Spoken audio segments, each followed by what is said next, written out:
I am Makeeba McCreary, Chief of Learning and Community Engagement. There are many ways to celebrate Juneteenth in Boston, and along with Matthew Teitelbaum, the MFA's director, I thank you for choosing to be with us this afternoon. I'd like to acknowledge that the MFA stands on the historic homelands of the Massachusetts people, a site which has long served as a place of meeting and exchange among different nations. We acknowledge this truth, and we honor the Massachusetts people, past and present. This is the 8th time that the MFA has held this commemoration of Juneteenth, and this time we've taken it digital with art making demos, team curator spotlight talks, and performances. I'd like to thank Chase and their New England leadership for their generous sponsorship of this evening and their commitment to supporting the Boston community. In particular, JP Morgan Chase's Advancing Black Pathways program that seeks to accelerate economic empowerment for the Black community. I'd also like to give a special shout out to everyone who joined the MFA family and became members during Juneteenth last year. We've been so honored to have you as part of our community. While your year of membership isn't over yet, know our promise to you remains the same. The MFA is your museum every day of the year. We'll reopen our doors, and when we do, we can't wait to see you. I am grateful to all of the artists and partners who are part of this celebration with us online. Artist brings the MFA alive. Creativity will lead us into the future. It's my pleasure to introduce the first part of the program, the City Talks, Juneteenth Every Day. We have 3 truly incredible participants with us here tonight, Problak Gibbs, Adrian Walker, and Heather White. Thank you for joining us, and I'm looking forward to our conversation, which will be guided by the question, how does Juneteenth offer us the opportunity to think differently about the concept of freedom? As we've seen over the past several weeks, we still have miles to go as a nation until we achieve true freedom and equity for Black people. As it is for many of you watching, the Black Lives Matter movement has been a mainstay for us on this panel. And for others, I hope this conversation will provide a moment of learning. We'll talk for half an hour or so, and then we'll open it up to questions. Please post your questions in the chat on YouTube and Facebook during the discussion, and our producer will pass them along.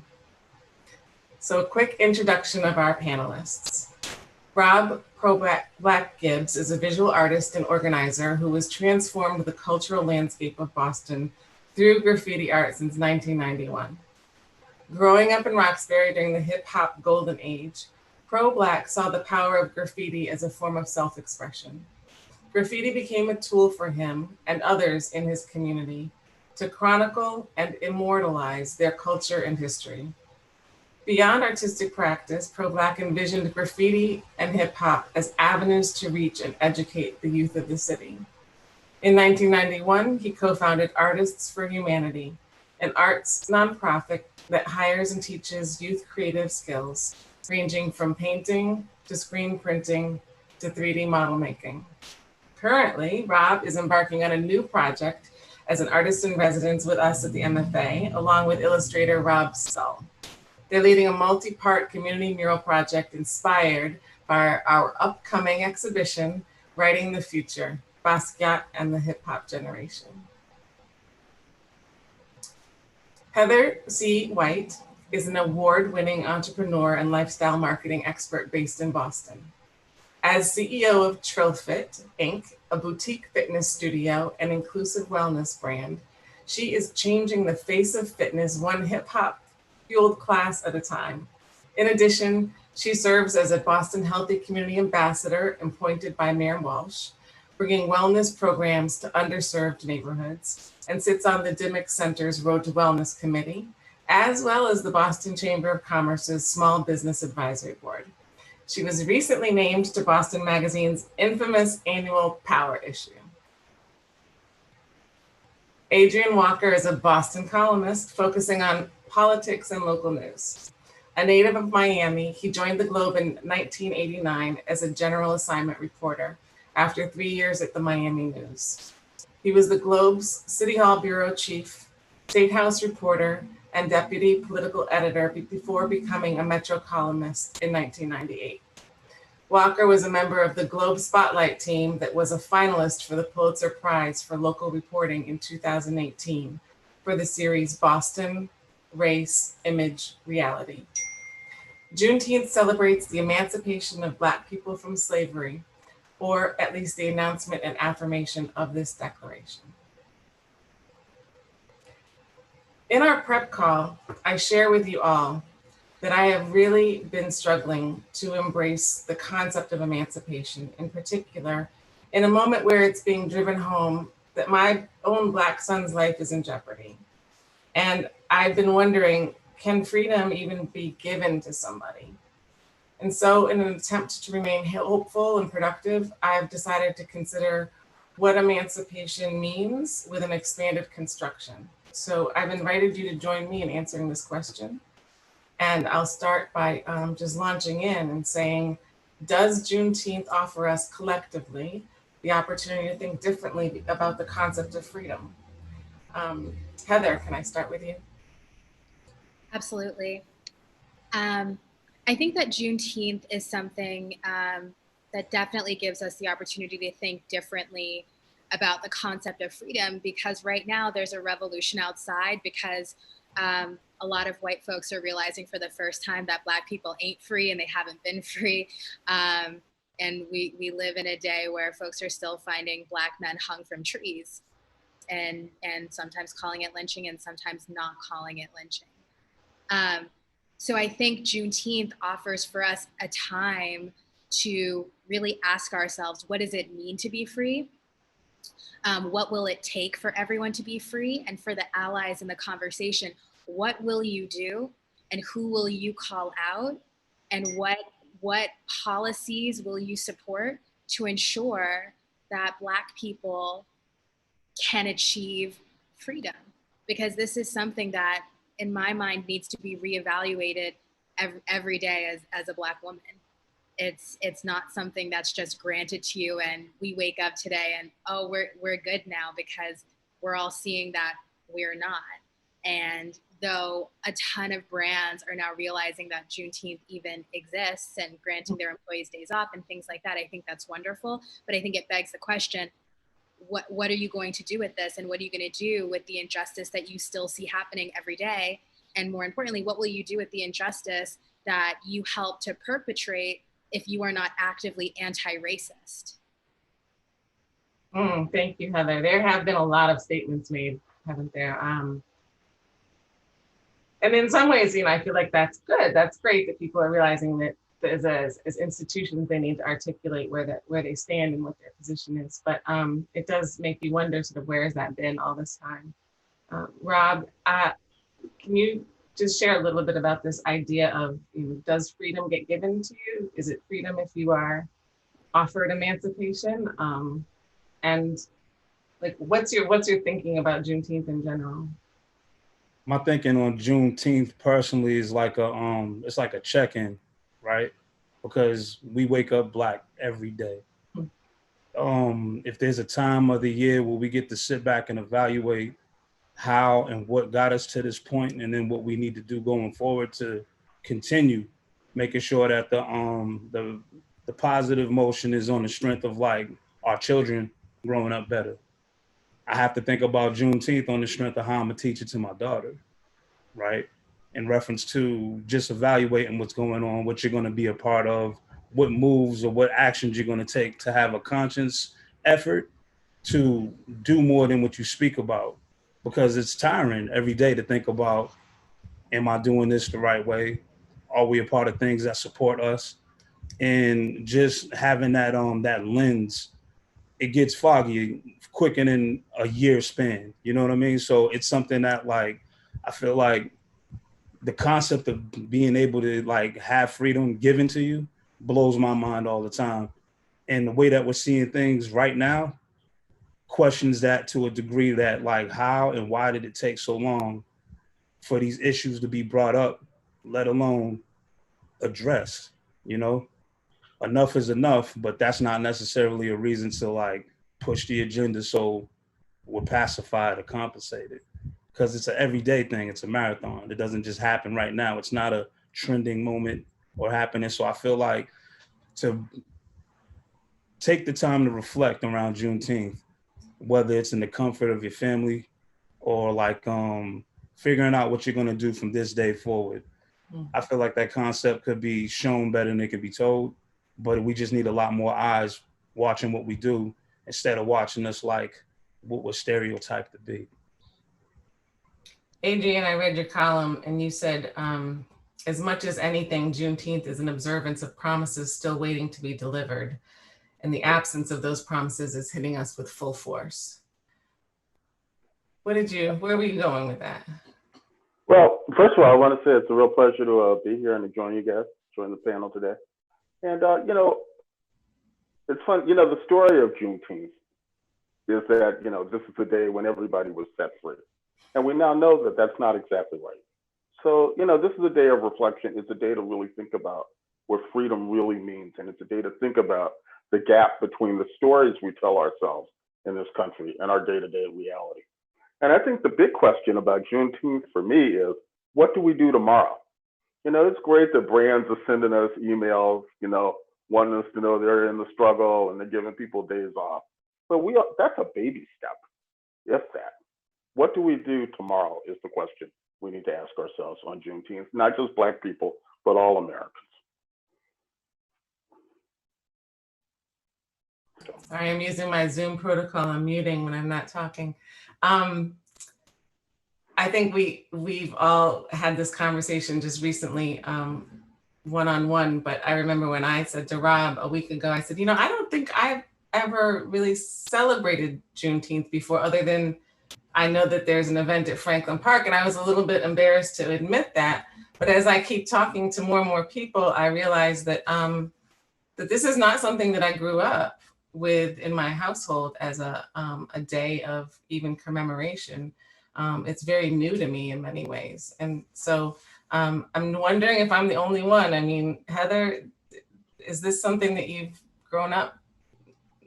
I didn't grow up celebrating Juneteenth, and it's an interesting conversation amongst my friend group because as a child of immigrants, we were raised very much, and I'm from the Bronx, we were raised very much, keep your head down, assimilate, don't make waves. We got bussed into all the schools.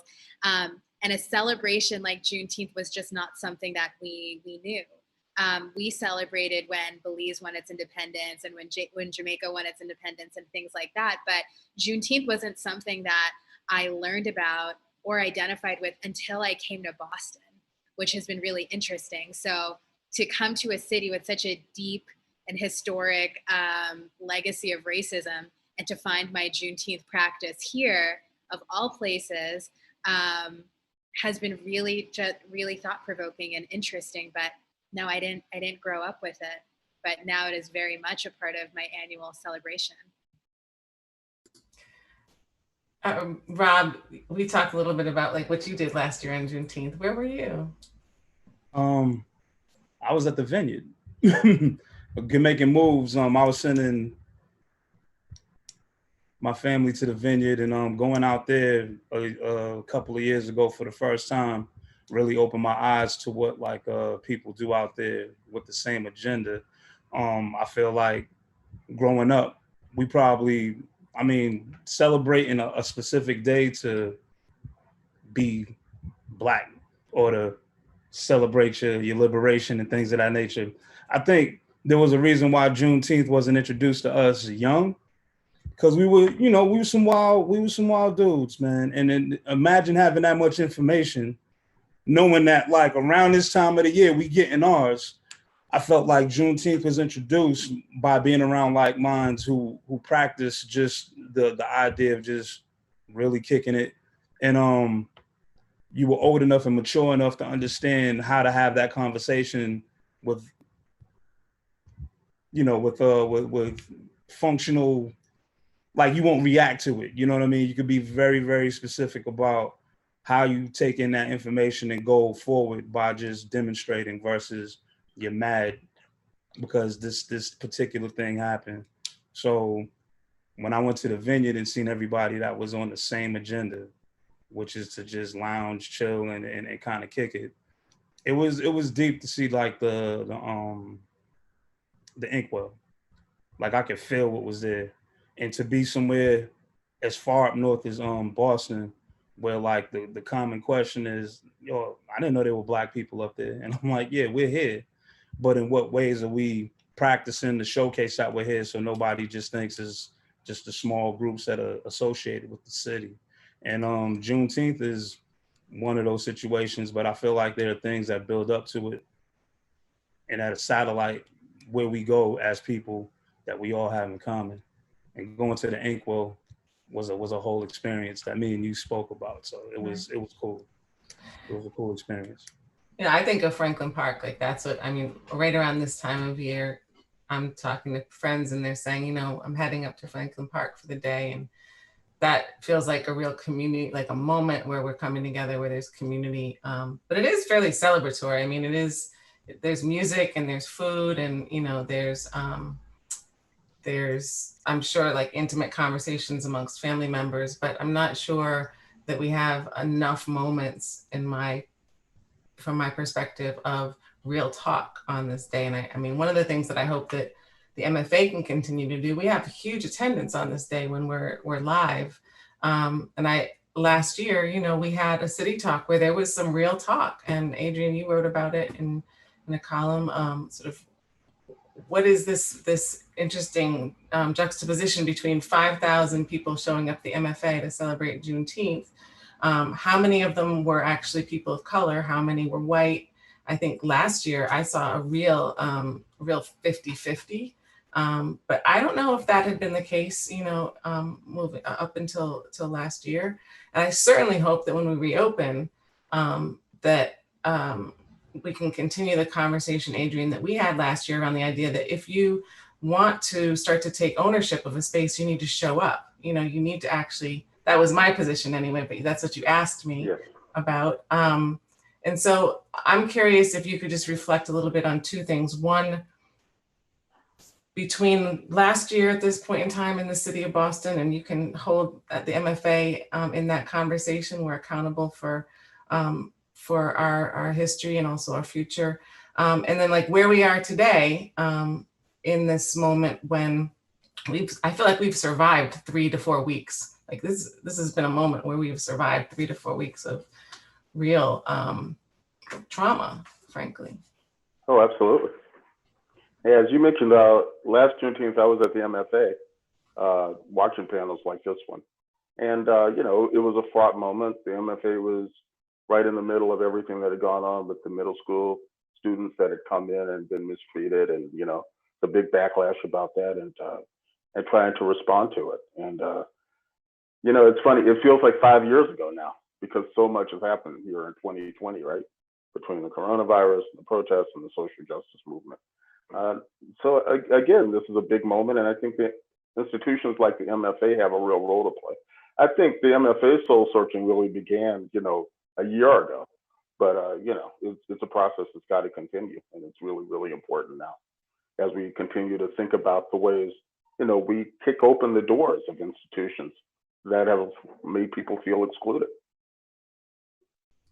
Can you talk also a little bit about the project that you took on in terms of the Spotlight project, and what would be next? Like as you were wrapping it up, I know you didn't feel like it was the end, but we're all sort of wondering what happens now. You said, you know, you have to continue to move forward. You have to continue to keep the conversation going. Otherwise, it just dies in the moment. So what are you thinking about? Well, you know, we did, just for anybody who might not know, we did this 7-part series in 2017 about Boston and race and the city's longstanding reputation for racism. And it sparked a huge conversation. I mean, I've been on dozens and dozens of panels, all of us have been. We found that the city, and this surprised me at the time, was really eager to begin to have that conversation. But and then two things have to happen. We have to keep talking, but also we have to figure out what happens after the conversation, like beyond the conversation, what's next, you know? And we're doing a lot of talking inside the Globe about how to follow up on our work of a couple of years ago and how to revisit this subject and figure out and take a good hard look at how far, if at all, the city has come in the 3 years since we last wrote about this. I mean, not that we haven't written about it at all, but in the 3 years since the project. So stay tuned. Good. We will. We're going to hold you to that. I think of all of you as artists, and so we're a museum, we're a cultural institution, but we come at it from a space of creativity, and I think of all of you in that same space. So we all have our own homes, our own responsibilities, and I'm going to ask you to share a little bit about what you think your superpower will allow you to do. Heather, as a wellness expert and investor, Rob as a visual artist, and Adrian as a writer. What are you able to take that gift and do with it? And what would you encourage others who have similar gifts in that way to contribute to continuing the conversation and getting to a place where we are feeling like there's some freedom, there's some emancipation coming our way? So for me, I think that the gift that I have is to get people to believe in a vision, and then build it and catalyze sort of a movement. And I love what Adrian said when he was talking about it's time to kick down the doors of institutions and what comes next. And so for me and for my business, Trillfit, when we started, we opened a boutique fitness studio within $1 trillion industry that is known for taking healing practices that Black Indigenous folks have been using for hundreds and hundreds of years, pricing those same people out of it, and built an industry of it, right? So based on the way white supremacy works, a business like Trillfit shouldn't exist, shouldn't be able to thrive. When we first started, folks didn't even think that I could manage a P&L or sign a commercial lease. Part of what our job is in existing in our industry is to decolonize and to desegregate wellness. And so we do that simply by existing and by offering our programming. But we build everything that we do along one line from our manifesto. And that line is, I am not well if we are not well. And we really, really work to unite the idea of wellness with public health and health equity, especially here in Boston. So what my job is to do, and what I very much see the path that I'm walking on, is to hold every other studio owner here in Boston and globally accountable to say, not just if you're posting a square or because you're giving your employees Juneteenth off, or as I heard yesterday from a big tech company that runs everybody's software, that folks now have Martin Luther King Day off, even though it's a federal holiday, to hold them accountable to actually do the work, to provide access and equity and to collaborate with public and private sectors so that we can improve the quality of life for Black people. It's going to take work. It's going to take a lot of work every single day. So I love that Adrian asked, what happens tomorrow? And I see a part of my gift and my superpower of, persuasion and convincing people and catalyzing folks to move forward as really holding their feet to the fire so that they do what they say that they're going to do, and that they consider our lives in the balance, because that's what it is when we talk about wellness and we talk about public health. Right. You used a word that I have never heard quite so much as I have in being in this museum industry, which is decolonize.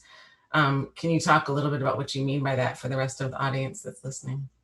Absolutely. I mean, when we talk about wellness services, like meditation practices, Reiki, yoga, healing, dance, these are all practices that Black people and Indigenous people used as methods of healing for hundreds and hundreds and hundreds of years. And to build an industry using those very same practices without credit or citation or respect, and then locking the people who built and established those practices out of it, that's colonial. That's literally coming here. That's Christopher Columbus. Oh, this is mine now. Bye, guys. And by the way, you can't afford it. You can't come here. And so You're going to be in your neighborhood and maybe you'll get some donated equipment. Maybe you can do something for you. That's cool.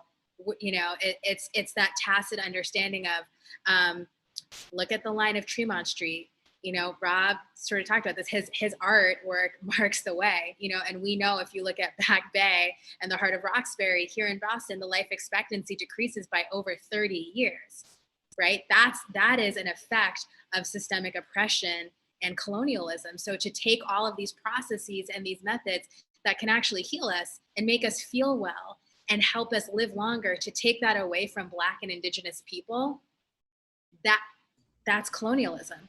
And by decolonizing wellness, we mean we will make our pricing accessible. And it means that we will do the work to change this industry so that Black folks feel welcome when they go in the door, so that there's representation in the staff that are leading the classes, so that there are Black folks in the C-suite and on the leadership boards of these same companies making promises to Black people, and that credit is given where it's due. Thank you.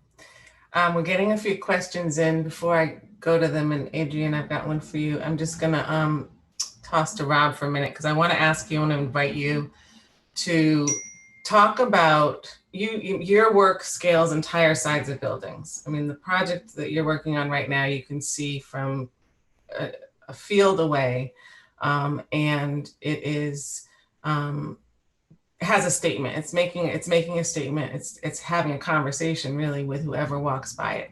So I want you to talk a little bit about what you hope young Black and brown babies see when they walk by it, but I also want you to talk about what you hope white people see when they walk by it.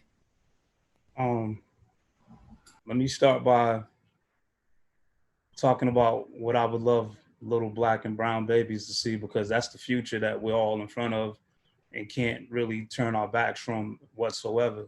Paul Goodnight shared to me, once you receive a gift and you put it out in the world, it's no longer yours. And that's what these murals that I've been doing are. They're gifts in areas and communities that I've walked, grew up in, and seen, you know, opportunities where I traveled outside the city, came back, and always had that question of, well, why don't we have that here? So I stopped asking the question and started trying to get involved with things to apply what I've seen in Philadelphia, what I've participated in Los Angeles, things that I was exposed to in, you know, New York. So bringing that back here was just a question of, all right, Boston's old. There's a lot of things that we really can't take account for how we get access to it. But sometimes you have to look, even if it's starting out within your neighborhood. And what I wanted little Black and brown girls and boys to see is simply themselves in my murals. Imagine if you put up a mirror that was big enough to reflect who and who's there. You know, every time you walk by it, you've seen yourself, you've seen somebody that looks like you. Shit, even the guy that painted it may look like your uncle, your brother, or a relative. And you could be like, I talked to this guy, he's people, and things of that nature. So if I had to talk up to the superpower, the experiential learning, and just that interaction that you would have with me would be something that will break down stereotypes that you probably had of anybody that just looked like me, let alone having a conversation. So if we can get past the basic, that's what I call it, the basic stereotype, when you just want to, you know, say what's up. Watch how I kick it with fellow artists, that fellowship that we have, things of that nature. And what I would want other kids or children of different ethnicities to see is just the way that we're celebrated and how we are here to just take care of one another. Because the truth is what I live by when I put in these pieces. I may not say a lot, but you can definitely feel it, you know? And it's just been something that I was raised to do. It was in a household, you know, very affectionate in our actions. So I feel like these murals is just a reflection of that. It's a gesture, you know, and it's on purpose, you know, because these are the paths that I walked. These are the tiles that I stepped on, and just needed to see a level of contribution that can help raise the next generation, because my investment isn't to correct what's stuck is to invest in the future so they can have the energy, have the information, and make the best decisions in representing for all of us as people. Thank you. I can see their smiling faces right behind you. They sparkle. Yeah. Okay, Adrian, there's a question for you from Heat Drive on YouTube, and he's asking, do you feel like we generally will be more exposed to pivotal historical events because Juneteenth and recent events have caused more protests? So I guess another way to think about that is, are the recent events of protests going to mean that we're going to pay closer attention to historical moments that maybe we've never really talked about before? In the short term, absolutely. And I think we're seeing that already. I mean, in the way people are talking about Juneteenth this year in a way they never have before, even though it's not a new thing. But, and again, the question is, whether we'll be able to keep that momentum going. But yes, I think it's interesting that there's such an awareness right now that we're living in a historical moment. It feels like a big moment when you see what's going on right now. It feels like a moment that's going to bring about really pivotal change. And I think that will include a look backward. I think it will include a lot more interest in history and in how we came to this place. That's certainly my hope anyway. Adrian, be critical about your industry. What does your industry writ large, media in general, what's its responsibility in this moment? And not just this moment, but in making sure that the conversation continues to move forward?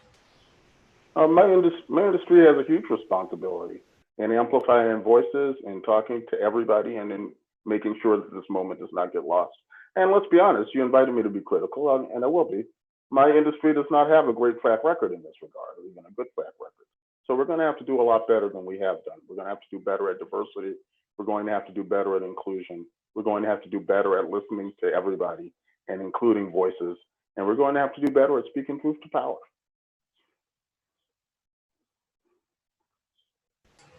Sorry about that. Am I unmuted? Okay, yes. Adrian, I'm staying with you for a minute. What are you working on as we sort of, in your mind, maybe it's not a current project, but the murder of George Floyd, like, what did that prompt you to say, you know what, I really want to start to dig into, I really want to start to expose or talk about or investigate this issue in this way? Like, how would you do that? How moving forward? There's a ton of things that makes me want to look into. I mean, the first obvious thing is sort of all the issues it raises about police community relations and how often is that. I mean, the most heartbreaking thing about the George Floyd case, other than the murder itself, is that we all know it's not an isolated incident. We all know that these things happen, and they happen on a regular basis. And they happen in this country in a way that we have become, some people have become desensitized to, and that we've allowed. So there are a ton of things we need to look at. There's a huge self-examination that's necessary. And I think, again, my industry needs to lead that. And, and I want to say, although it's not directly on point, the same is true of the coronavirus. And when you see the impact of COVID on communities of color, again, it's leaving bare all kinds of inequities that have been right in front of us all this time. And we haven't done enough reporting on it and enough writing about it, myself included. So believe me, there's no shortage of things on my to-do list right now. This is a question that I'm going to split in two and ask Rob and Heather to share. I'm going to start with you, Heather. Amy Pollard on Facebook says she has a question on ways that non-Black artists can meaningfully contribute to the movement. And I'm using artists in this question for you as creators, right? In general, meaningfully contribute to the movement without speaking over Black artists or profiting from Black pain.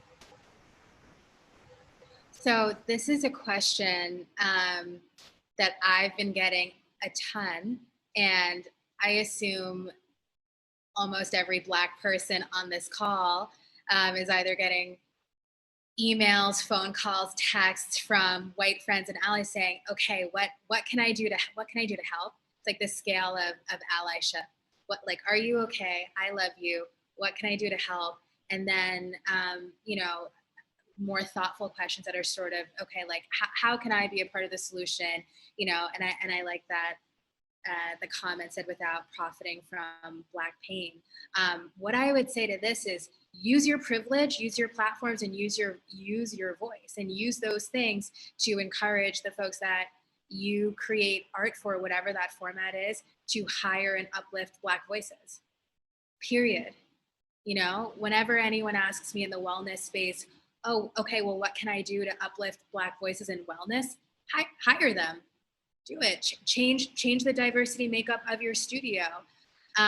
Your money is powerful. Use your wallet and use your voice to uplift Black voices. If you get offered an incredible project that is about moving forward during this time, or is about resilience, and if you feel like a Black artist can more accurately portray that than you, give it to them.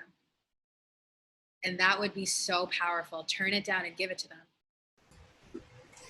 them. Rob, the continuation of this question is, what are some of the valuable ways that non-Black, I think NBPOC means non-Black people of color, is that right?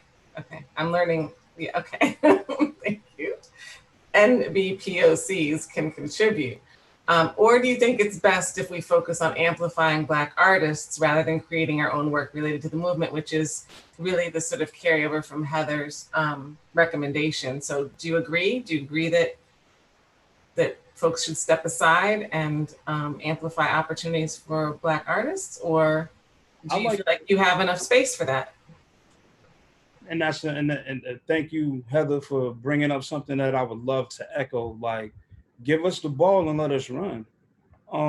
There's a lot of talent. There's a lot of people who have the abilities, but you would never know, because we need those allies, or those, those ways of getting in to be seen and heard. I would just say a way to help is just to support and assume that we have things going on. Don't just come up and be like, hey, I know I want to help out and make this happen. Tell me if this is a good idea. Ask how you can get involved, and just reference to that. Also, because when I'm starting to learn about other artists that are in this, we're affected by what's happening with the world.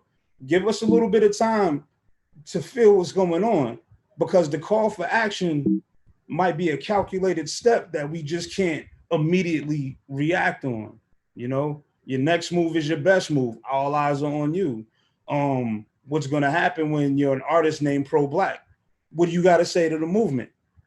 So I would encourage people in this spectrum of, I don't even know how to call it yet, I'm sorry, but the non-Black people, to just like, it's one of those things where it's like, let's take the time and really in like intake what's happening during this historical moment.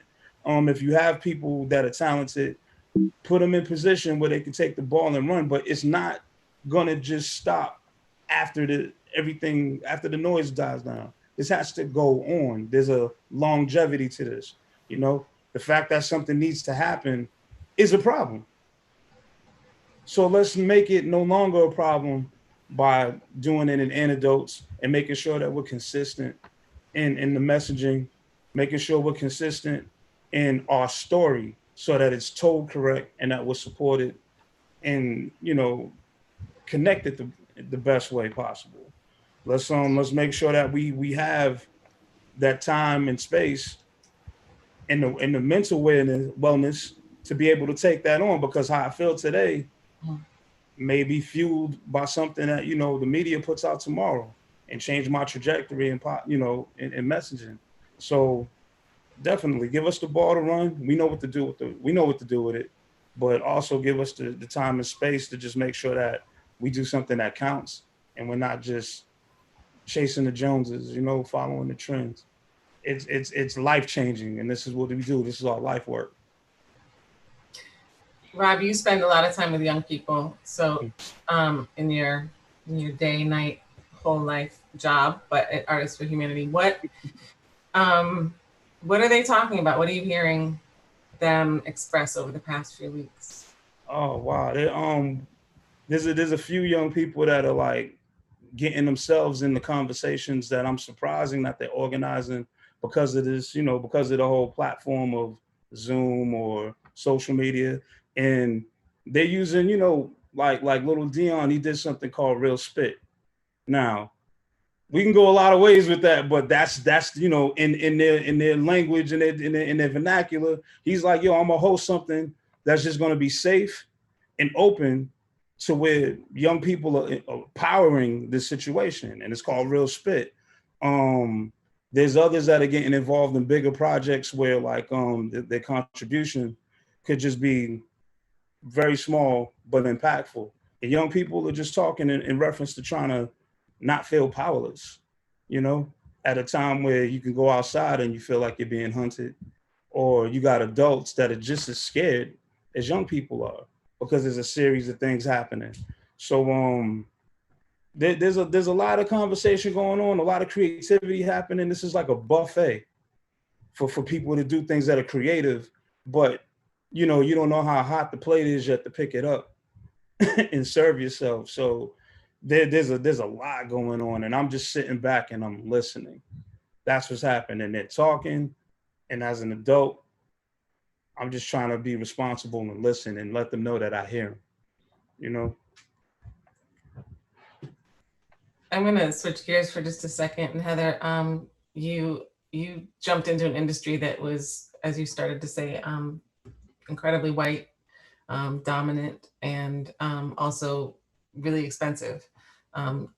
Required a significant amount of investment to get in. And you took that leap of faith. You did it and you pushed yourself in. But you know, so many of us, I actually think, are the only one, and are sort of pushing in independently on your own, and holding a lot of water. And I wonder if you could talk about why that is important to you, like the fact that you decided to take that leap forward. It was really important for me because I was tired of the lack of representation that I saw within the industry, you know? And so I tell people that I fell into entrepreneurship because I never saw myself doing this. I never saw myself as a fitness instructor. I never saw myself as a CEO of a wellness company, because I didn't think that I could be that. But when I was little, my dad would always tell my brother and I this phrase. It was the motto from his high school in Jamaica called Kingston College. And he would always say, the brave may fall, but never yield. And he like drilled that into us and instilled that into us. And so when I started this journey, I just kept thinking, I had this wild belief in myself that even though I never saw anybody like me do it, or saw anybody do it like this, that maybe I could. And I always jokingly tell people that the blackest things happened to me, right? Like right before I was going to get my financing, someone that I had co-signed a loan for way back in the day defaulted, tanked my credit, couldn't get the loan. You know, so like all of these obstacles that happen a lot to Black folks happened when we started building the studio. Studio got robbed, like all of these different things. But it was the belief in myself and the belief that the community that Roxbury put in me, even though I'm not even from here, the way that Roxbury claimed me, that's what gives me the responsibility. And I take it as a privilege every single day to continue walking on this path, because I remember when we opened, finally, I remember how many folks showed up and celebrated us. I remember when I got the cover of Boston Magazine and folks were so touched to see a young Black woman on that cover. We had folks in the neighborhood who would literally call the studio and just say, we pray for you and we're so proud of you. And we just hope that you never lose faith, because it was hard. The reason why we've been able to stay in business through COVID-19, because we closed our studio on March 23rd, is because the large part of our members pay 100% of their membership, even though the studio is closed, because they know that our mission is really important and they know that we are trying to desegregate and again, decolonize an entire industry. So there have been so many challenges, but because of this city and Roxbury in particular, because of this community right here, their belief in me and what we're doing and the community that we have built here to show this industry that you can look like us, and you could come in with your hair wrapped, and you know you can look like a real person and still be well and feel well and exist and run a business on that. That's a finger in the eye of everything you've ever seen Equinox or Soul Cycle or anybody tell you. Period. And the fact that we could do that, that means something on Tremont Street. That means something here. And so I feel very lucky that we have the support of the community behind us, because that's what keeps us pushing forward, and that's what sharpens our vision and our purpose, because we do it for everyone on this block. Thank you. I have a question from Nicole on Facebook, and this is actually, I'm going to give this to all three of you. I'm going to start with Adrian, and then I will go to Rob, and then we'll come back to you, Heather. How can we begin to hold our institutions that have a deep history of racism accountable without getting performative responses? That's a great question. I think the first, it depends on what kind of institution you're talking about, but the first thing is to refuse to participate in institutions that won't, treat people fairly and do what they're supposed to do, and pursue anti-racist policies. I mean, the power we all have over the institutions we're involved in is the power to walk away, and I think that's the first thing you use to begin to bring about real change. Luckily, Heather works for herself, but you say that, and all of our bosses are like, Rob. Just consistency and making sure you hold, if you're a part of a leadership team, and you don't always have to put a flag in the ground like I'm the black person here. It's just consistency in what you do and making sure that you're always looking to help broaden that lens when it comes down to the hiring or just even the participation, and making sure that there's engagement from all communities. You know what I mean?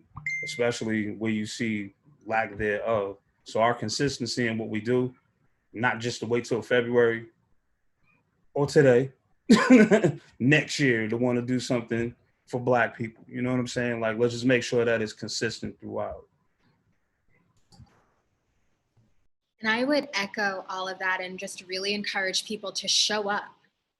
Showing up matters, and think about what that means and feels and looks like for you. But get involved in your local politics as well, because one of our counselors here, Counselor Arroyo, was lobbying for racism to be labeled a public health crisis since March, and Mayor Walsh just did it this week. And so when folks step out and you call your counselors and you send emails, your letters, that might feel performative. It's really not. It's really not, and they really need to hear from you. So vote and decide that you care about what your kids learn in school, and who the superintendents are, and who are the people who perpetuate white supremacy in various institutions, and use your voice and your vote to change that, and to put folks who look like you in those positions, because that's the only way that we're going to start to truly dismantle those systems. Thank you. We have about a short period of time left, about less than 10 minutes. And I do have another question, and then I'm going to invite each of you to just share some closing remarks, so to give you a chance to think about what you might want to say. But here's a question in multiple parts. So any of you can take any part of this, just raise your hand so that our interpreters know who's starting. Part of this question is, what happens next for our white allies? Part of this question is, what will you do differently? And the other part of this question is, are you hopeful?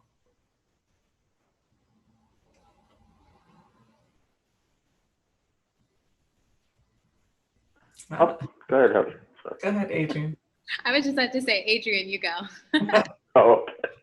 I'm going to start with the last part of the question. And the answer to that is I'm very hopeful about this moment. I think there is more momentum for change than I can ever remember seeing. I think it's real. I think it's substantive. And I just hope everybody, keeps their shoulder to the wheel and remembers that change is a long process. Sometimes it's a slow process. But I think, if we keep pushing, we can get there. And if I might add to that, I would say, what do the next steps look like for white allies? Education, educate yourselves. You have now woken up, you're now a part of this revolution with us. Continue to do your due diligence and learn what it means to be an ally. And the first step in that is not necessarily asking your Black friend how to be an ally. Actually do the self-work is the first thing. I also want to say that I'm very hopeful. This is the time when you can reimagine the future. You can reimagine everything that we have experienced up until this point, and especially for creatives and artists in this audience, I really, really want to underscore that, because that's what gives me hope right now. It gives me hope that there's a revolution outside, and it gives me hope that so many folks are waking up. It's about time. So now let's get to work. And what would I do differently, just to add on to that, to complete the question? There's nothing I would change up until this point. I would just step out a little bit more and let people know that whatever we've been doing behind the scenes has just been always there. To be more vocal, to show up, to be hopeful in the sense through our activity. Instead of me putting up a Pan-African flag, I'm putting the colors in my composition all the time, just to remind you, to let you know that we're here. So to support and echo things that are happening. And the only thing I would do more differently is just to make sure that young people are as vocal as they are perceived, amplifying. Rob, you can say whatever you'd like in closing, but I would like to ask you to talk a little bit about the significance of the project that you are working on with the museum, not because of the museum, but because of your work. And invite Heather and Adrian to share any final thoughts as well. Okay, the significance of this project, it's an addition on to like education through the arts, but through the eyes of a young, well, I'm older now, but of a young Black man who's given a narrative from coming up in this particular city, doing things that are outside of the box, showing respect to our architecture and things of that nature, and places that were occupied by us, like my high school. Size and location is on purpose because of the young people who are going to be embracing it and just having it as a part of their everyday, whether they look at it for a second or whether they're just living with it growing up, fighting to give them the same experiences that I'm having, and being purposeful and naming all of them Breathe Life because I believe in it, finding the story, sticking to it. And the significance of this new project is that it's going to speak to everybody that's looking at it from a view of Boston that has been totally changed. That's all a part of Roxbury, if you ask me. So if you're a kid that's in a waiting room at Children's Hospital, depending on what side of the waiting room you're in, or you can be able to look out the window and see this piece. Whether you're a young person that's attending a high school that I went to, and you have something that's clearly significant that people around the world are participating in, having artists from all around the world, you have one of your own who came from that place, who's telling you something that I'm leaving nuances into the artwork, and is also helping me raise my daughter and other children who are coming up during this time, where they didn't seen everything in the last 6 months that we just been getting in anecdotes over the years. So a careful way of curating and encapsulating that and just delivering it in a stylish manner doesn't hurt that it looks good.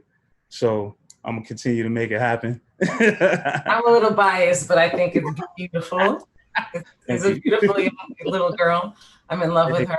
And you're gonna get a sneak preview in another week, so stay tuned. Heather or Adrian?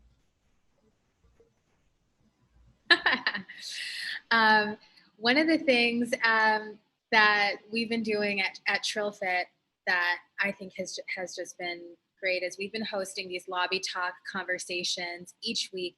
We've been inviting wellness practitioners and different studio owners to join us in conversation to literally answer the question, what happens next? And last night we had a conversation on accountability. And we had over 100 folks in the call, really talking about what this looks like. And it was an all-Black panel, much like this one, and it was wonderful. And what we announced at the end of it is that Trillfit's leading a pledge, and we are asking other businesses, not just in Boston, but nationally, to join onto it. And it is literally our accountability next steps for the wellness industry. We are asking folks to invest in the training and development of instructors of color so we can improve the representation in these studios. And we're asking folks to donate minimum 3% of their annual profits to organizations specifically focused on improving positive health outcomes for communities of color. And we ask them this because Trillfit does this. And if a small business with a first-time entrepreneur whose business is closed right now can do 3% of our profits without laying anybody off and using it to support the community in which our studio resides, the big guys can do it too. And so we're asking folks to vote with their wallets and to support community organizations that support Black people so that they not just survive this time, but that they thrive and that they are well during it, because for the revolution to continue and to move forward, we need to be well. We need to take care of ourselves for all of the work that comes next. Adrian? You know, I'll just end where I began by saying that Juneteenth to me is a day to really ponder freedom and the dream of freedom and what it means. And, you know, we are in this moment of incredible unrest and inequity, but I think we have an opportunity to build something better out of it. And I just hope we don't squander this opportunity, and I'm sure we won't. So, thank you. I want to say thank you to Letitia and to Brent for their incredibly hard work keeping up with us. I'm sure that we weren't the best partners here in terms of our ability to slow down, but appreciate you both. It's been wonderful actually to see this screen and all of the different talents that are represented here. And so I personally just want to thank you for taking the time to join us. Adrian, I will never get a chance to be on this side again. And so this is like a treat, I'm sure. But, you know, I want to recognize what an incredible contribution you make for us in this city when you tell the truth with your words. And you have a platform that is not one that you squander. And so I just personally want to say thank you. Heather, there's a siren. Heather, like, you're amazing. I don't even know what's going to happen, and then I'm going to be watching you and trying to keep up with you for the next whatever period of time. But you will change the world. So I am convinced that you will do that with Boston first, and so for that we are also thankful. And Rob, of course, you know how much I adore the fact that we get to work with you and Rob Stull on this project.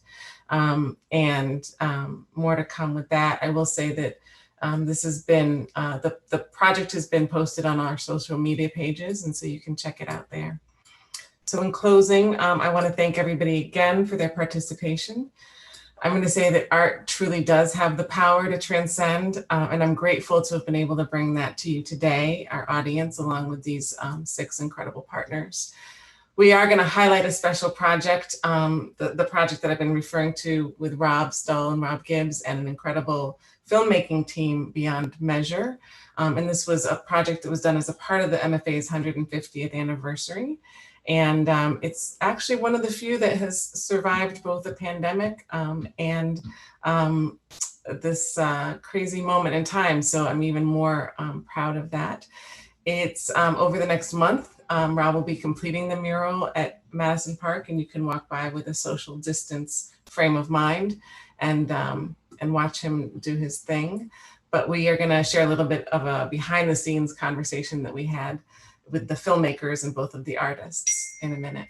So I want to say thank you again to everybody, and keep watching the rest of the show because there's some incredible other beautiful folks joining us that are going to help us celebrate the power and strength of Black people and their artistry. Thanks.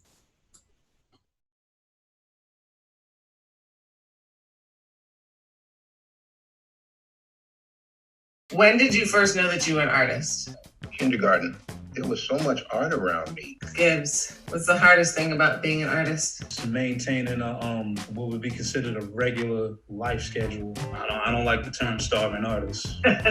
Oh my gosh. I hate that term. Miranda, I wanted to ask you what it's been like working with Rob and Rob. Fantastic and extraordinary. We started doing the pre-interviews with Rob and Rob. It was like, oh my goodness, this is where we're supposed to be. Noah, you made some really specific choices about where you wanted to shoot in the museum. You were so excited to shoot in the downstairs receiving area. Right. There was something about shooting in the basement of the MFA that related to the journey of an artist who may not necessarily have the platform that they deserve. Why did you say yes to this project? Why not?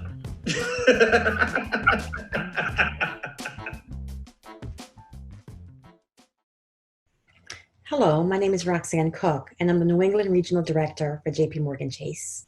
We are excited to support the Museum of Fine Arts Juneteenth celebration. Thank you to the Boston community, and specifically to the artists and creators that are dealing with the multiple pandemics. Our artists and art organizations will continue to serve a vital role in our community as conveners and catalysts for change. JP Chase is partnering with the museum to celebrate Juneteenth as the ending to slavery, but we also recognize that our nation has a long way to go. As a firm, we remain committed to eradicating racism, prejudice, and bias. We are advancing policies and programs like Advancing Black Pathways to address the racial injustice and economic disparities. We are committed to hiring Black talent, which includes 4,000 Black students over a 5-year period. We are investing in more Black businesses, Black households, and improving the financial health of Black communities. JP Chase is pleased to partner with the Museum of Fine Arts to honor and support the Black community in Boston. Happy Juneteenth.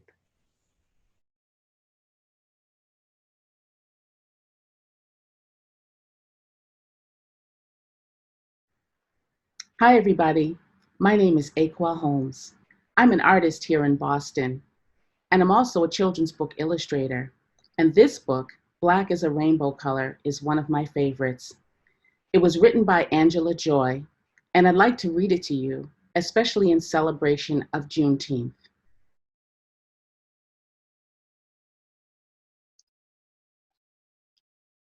Black is a rainbow color. Red is a rainbow color. Green sits next to blue. Yellow, orange, violet, indigo, they are rainbow colors too. But my color is black, and there's no black in rainbows. Black is a crayon tangled in a box. Black is a feather on winter white snow. Black is the dirt where sunflowers grow. My color is black. Black are the braids in my best friend's hair. Black are the bottoms of summertime feet. Black are soft circles that spin down the street. My color is black.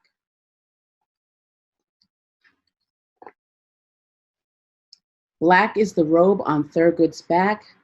Black are the trains on railroad tracks. Black are the eyes on salted peas. Black are the shadows of old magnolia trees. Black is molasses from tall sugarcane. Black is soft singing. Hush now, don't explain. Black is the skillet for bread to fry. Black are dreams and raisins left out in the sun to die. Black is the color of ink staining page. Black is the mask that shelters his rage. Black are the birds in cages that sing. Black is a color. Black is a culture. Black is history. Black is family. Black is memory. Black is community. Black is the love that lives inside of me. My color is black. Black are the stones bearing witness to prayer. Black is the faith in a freedom not seen. Black was the man who gave the world his dream. Black is a color. Black is a culture. Black is the heart of a candle and flame. Black is the power of movement in pain. Black are the branches that carry my name. Weaving, wrapping, lifting, laughing, hoping, grasping, quiet, strong. Our color is black. So you see, there is no black in rainbows, no black in green or blue, but in my box of crayons, black is a rainbow too. Thank you so much for listening.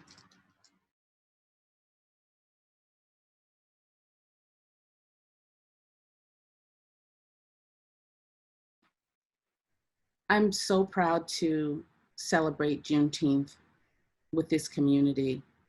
Juneteenth is the only recognized celebration of the emancipation of Black Americans. It's recognized all across the country, and in every city, state, town, people are celebrating the struggles of our ancestors. If you read the Emancipation Proclamation, you realize that this was no easy battle, and the victory came in fits and starts, kind of like today, where we're still struggling for certain kinds of rights and recognition. But I feel like celebrating every victory that we've achieved as a country and as a people is worth doing. And so I'm proud to be here with you today. Hi, everybody. I'm Heather White, and I'm the CEO and founder of Trillfit, a boutique fitness studio here in Boston that's on a mission to decolonize and desegregate the wellness industry. Juneteenth celebrates the end of slavery in America, and it's an important moment every year, but this year it's more important than ever. Juneteenth marks the end of slavery in this country, but we know the effects of slavery, whether it's Jim Crow, mass incarceration, police brutality, systemic racism overall, those effects still remain, and they remain intentionally. But all of that's about to change because we're in the midst of a national uprising that's shedding light on the systemic inequity and racial injustice that Black folks in this country have felt since slavery. A lot of folks are waking up and realizing the reality that Black folks have existed within. And there's a lot of folks that are mad as hell that realization, that this awakening is actually happening. The president just announced a campaign rally at the site of the Tulsa massacre on Juneteenth, and that's not a mistake.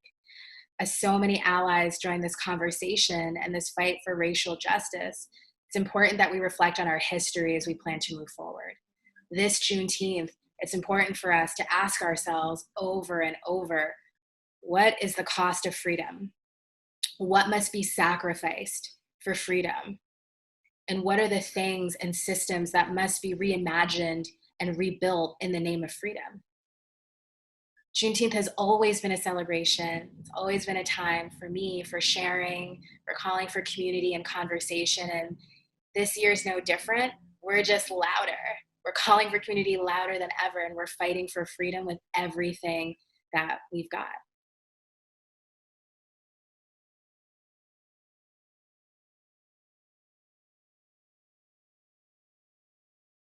Hi there, I'm Chanel Thervil. I'm an artist, I'm an educator, and I'm really excited to be hanging out with you to celebrate Juneteenth. Whether you're looking behind me, beside me, or all around me, you can tell that my studio is a pretty active place. There tends to be a lot going on here, and it almost always involves vibrant, bright colors, a little bit of joy, and often depictions of people of color that are all about amplifying their beauty and integrity. I am definitely not an artist who is alone in that fight of wanting to use their work to talk about important things. The artist that's actually going to inspire our making today is Roberto Lugo. He has a ceramic piece called Law and Order, the Reincarnation of Frederick Douglass, that he actually is doing an in-depth talk about as a part of this Juneteenth stream. So if the name sounds familiar, that's probably why. If the name doesn't sound familiar, please stick around and watch his artist talk as well. One of the parts of his work that really resonates with me is seeing how he is highlighting the interconnectedness of political figures, police, and their impact on the livelihood of Black people in this country. If you look closely at the work Law and Order made by Roberto, you'll find that he includes really intricate patterning and detail work. Some of the images on the ceramic piece itself allude to graffiti origins, and you can also see the depictions of people like Frederick Douglass, Donald Trump, Trayvon Martin, and Michael Brown, as a way for him again to really highlight the interconnectedness of all of these people and the issues that surround them to the past, present, and future of this country. Roberto's ceramic work served as a capsule for the interconnectedness of all of these issues. With that in mind, I thought it'd be great for us to make our own capsules celebrating joy. In order to get started, you'll need a handy dandy template, some magazines, some markers and or colored pencils, whatever you want to add color with, some glue and scissors. Also know, if you don't have a printer to print out the template, you can also just make a big circle on whatever surface you're using to draw, and that'll be the inside of your joy capsule. So for me, when I think about joy, Black joy specifically, one of the places that I go immediately is to hair and hair products. I feel like there is a versatility in Black hair that is just so joyful and amazing and playful. So one of the things that I'm putting in my joy capsule are some hair products, because I feel like that's such a big part of my experience as a Black woman, thinking about all of these ways I can transform and change my hair, and the greases and pomades and lotions that help me achieve that and keep it all from breaking off. In addition to thinking about Black hair care products, another thing that brings me joy as a Black person is indulging in our delicious food. Blackness is so diverse, so rich, and everyone's using tasty spices and seasonings. But if I had to peg it down to just one food that I feel like epitomizes Black joy for me, it is definitely biscuits. So I've drawn some biscuits there, and there's a little bit of butter action with a little butter knife. Another thing that makes me think a lot about joy as a Black person, more recently I've been thinking a lot about sunflowers. Ekua Holmes has this really awesome project called the Roxbury Sunflower Project, and I've been thinking a lot about that idea of having a sunflower, these plants that face the sun, as a symbol of joy and resilience. I think that's really beautiful. And last but not least, on my Black joy list, I actually was thinking about hugs from my mom, but I didn't feel like drawing people hugging, so instead I just drew a heart. Because, symbolism works too, folks. So now you can see that I've busted out the magazine, and I found this really awesome pattern on that woman's shirt that I'm gonna cut out and use to support the design of my joy capsule. So you can see me here just cutting it up. And if you are someone who's using magazines or newspapers to support your creation, don't be afraid to cut things up. This is all about transforming those layers. So I ended up cutting out those pieces of that lady's shirt, but I've decided to let them sit for a minute while I actually start coloring some of the parts of my joy capsule. You know, gotta get the sunflower action, the heart action, the hair product action. Nothing like adding in the colors to make it all become more vibrant and lively. So again, in thinking about Roberto's work, he was really awesome in using these really intricate patterns and designs. So I wanted to infuse that into my capsule as well. Like, I really like the way that he layered these really basic shapes over each other to make something dynamic. For me, in the purple spaces, I was really just making C's over and over and over each other to create that texture. You can also see now that I've colored in some solid spots of green so I can glue those really cool cutouts from that woman's shirt in the magazine that I thought had some great textures and pattern action.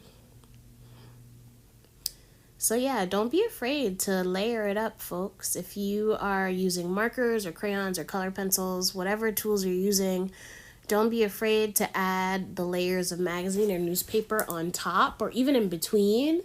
If you feel really courageous, you can actually make some slits in your paper and slide the magazine or newspaper through those as well. Once again, I'm jumping back into creating some patterns, so I'm going off with the lines of blue. So part of what makes this activity really fun is that you can get really into the grooves of making these detailed patterns out of really simple shapes, and it becomes really peaceful and meditative as you get closer to the finish line of completing it all. I recommend for folks who are doing this activity to try to integrate at least 3 different symbols or objects or people or places that connect to joy for you. Again, I think one of the major points of Roberto's work is trying to get people to see connections between things that may not seem connected at first. And I think similarly as human beings, like the fabric of our lives are so rich, right? And there's so many pieces of our experiences that are intertwined to each other. So just spend a little time reflecting on that. Like, what elements of your life really make you feel joyful, and thinking about objects or symbols that you can do to signify all of that. So I've got all the parts colored in that I feel really good about. I've added in the last of my paper from the magazine, and now I'm writing my signature on it, because, you know, you're an artist. You always got to sign your work. It has to happen. But yeah, we're all done. So here we are, folks. This is my finished joy capsule. Thank you so much for watching, and I hope that your artwork is bringing you tons of joy too.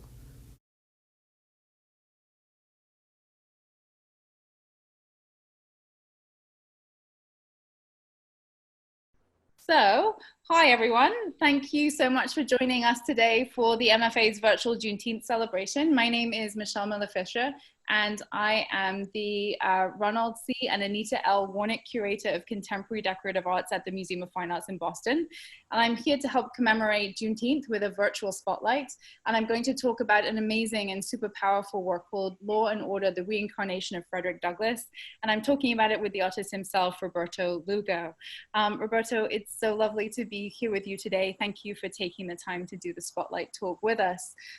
We are incredibly proud to have one of your works, this work, work in the MFA's collection. And it's actually on view just now in the galleries, but we can't get to see it in person because the galleries are shut just now. So it's great that we can talk about it today for the Juneteenth commemoration. But first, before we start, I just wanted to ask how things are with you. I know that you were currently meant to be in Italy right now. You were the recipient of the super prestigious Rome Prize. And so where are you zooming in from just now, and how have things been? I'm zooming in from Airbnb in Philadelphia. So we didn't know that a pandemic was happening. So when we knew we were going to be away for 6 months, we decided to sell our house because we wanted to move to a different neighborhood anyway. We figured we'd have 6 months. So we went from that home, and we've been in now 4 different Airbnbs with 2 kids. So it's been quite a lot. But you know, it has given me a lot of family time that I don't normally have, and a bit of perspective, I think, on the importance of slowing down. Yeah, and I think that's incredibly important to think about in general at this point in time. There's always a rush to produce. So I'm really interested to see what happens when artists have, you know, maybe not a chosen moment, but what art can come out of a moment in time where it asks us to think differently about the ways in which we engage with the wheel of production and the wheel of making. I'm going to share my screen just now because I want to share one of the images that we have of your really amazing work. And I've put you in the picture, Roberto, for scale. So this is the work that we have in the MFA's collection, Law and Order, the Reincarnation of Frederick Douglass. And I wondered if you could talk a little bit about how you came to make this particular work and how it fits in with the rest of the works that you make. Sure. So I did a artist residency in Hungary some years ago, maybe 2013, at a place called the International Ceramic Studio. And at the International Ceramic Studio, you're able to use this beautiful porcelain called Heron porcelain from Heron Porcelain, the manufacturer. So during that residency, I got to visit the factory in Hungary. And, you know, there's hundreds of workers there, and all of them are just such talented people, and they have such a high sense of craft. I mean, everything there is high painted, and it all has to look, you know, the way that they originally designed. And in the back room, there was this room where they kept a small group of people aside, and those were known as the master china painters. And they were painting these large faceted jars. And we got a bit into the conversation about, you know, who normally buys these things and how they're such sought after objects. And, you know, these objects have often been made for, you know, royalty, you know, around the world, different sort of types of royalty. And I said to myself, you know, what it would be like if I were to be able to bring back that form and make that, and then be able to get to choose who goes on there, and not sort of being this commission to put a portrait of someone who's wealthy on it, but getting to decide. And then the scale of it itself would allow me to have, be able to think through narrative.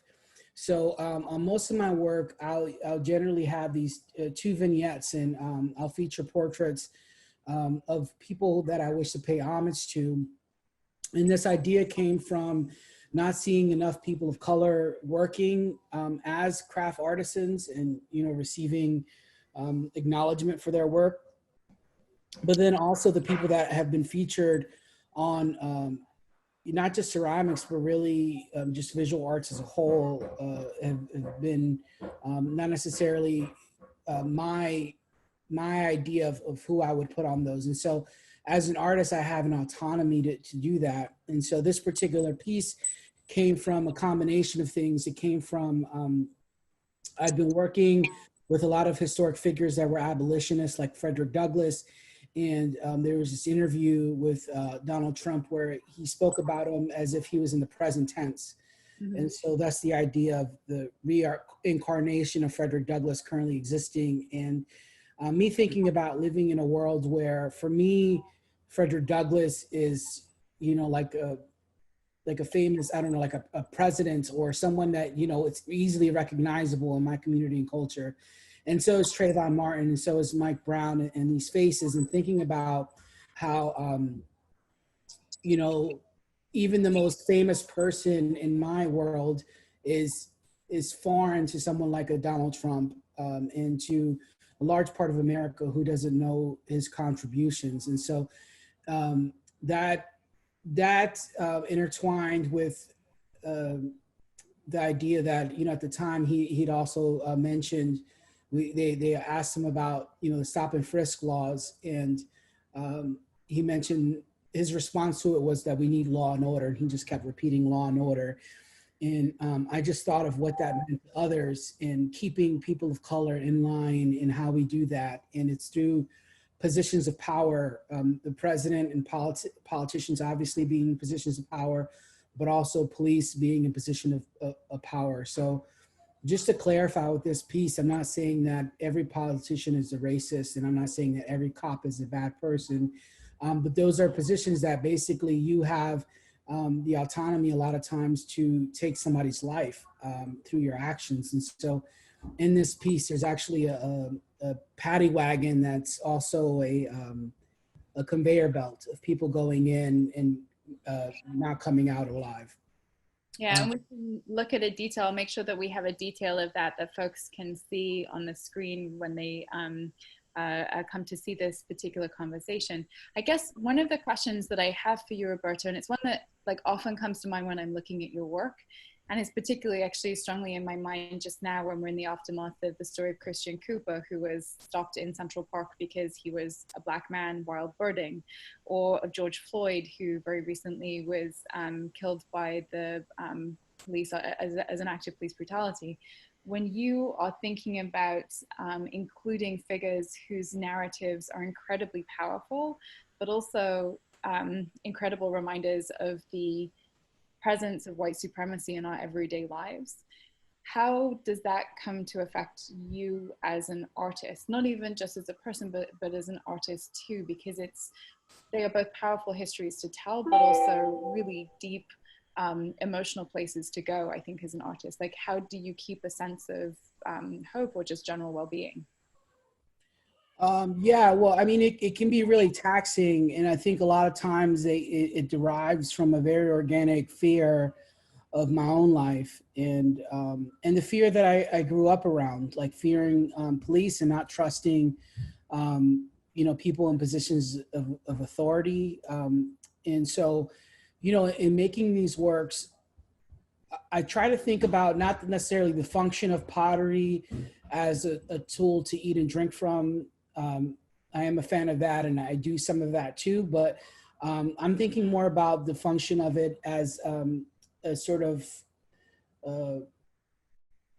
ethnographic or maybe anthropologic sort of like tool to talk a little bit about our culture today, which has historically been something that ceramics is known for. I mean, in a lot of anthropology museums, you'll see ceramic objects. And so I think about the longevity of these objects and the permanence of them and how they can last thousands of years. And then I think about some of these, you know, like the folks you just mentioned, you know, they're this month's, you know, people. I mean, unfortunately, it's going to happen again, right? And so how do I keep the conversation and these lives alive?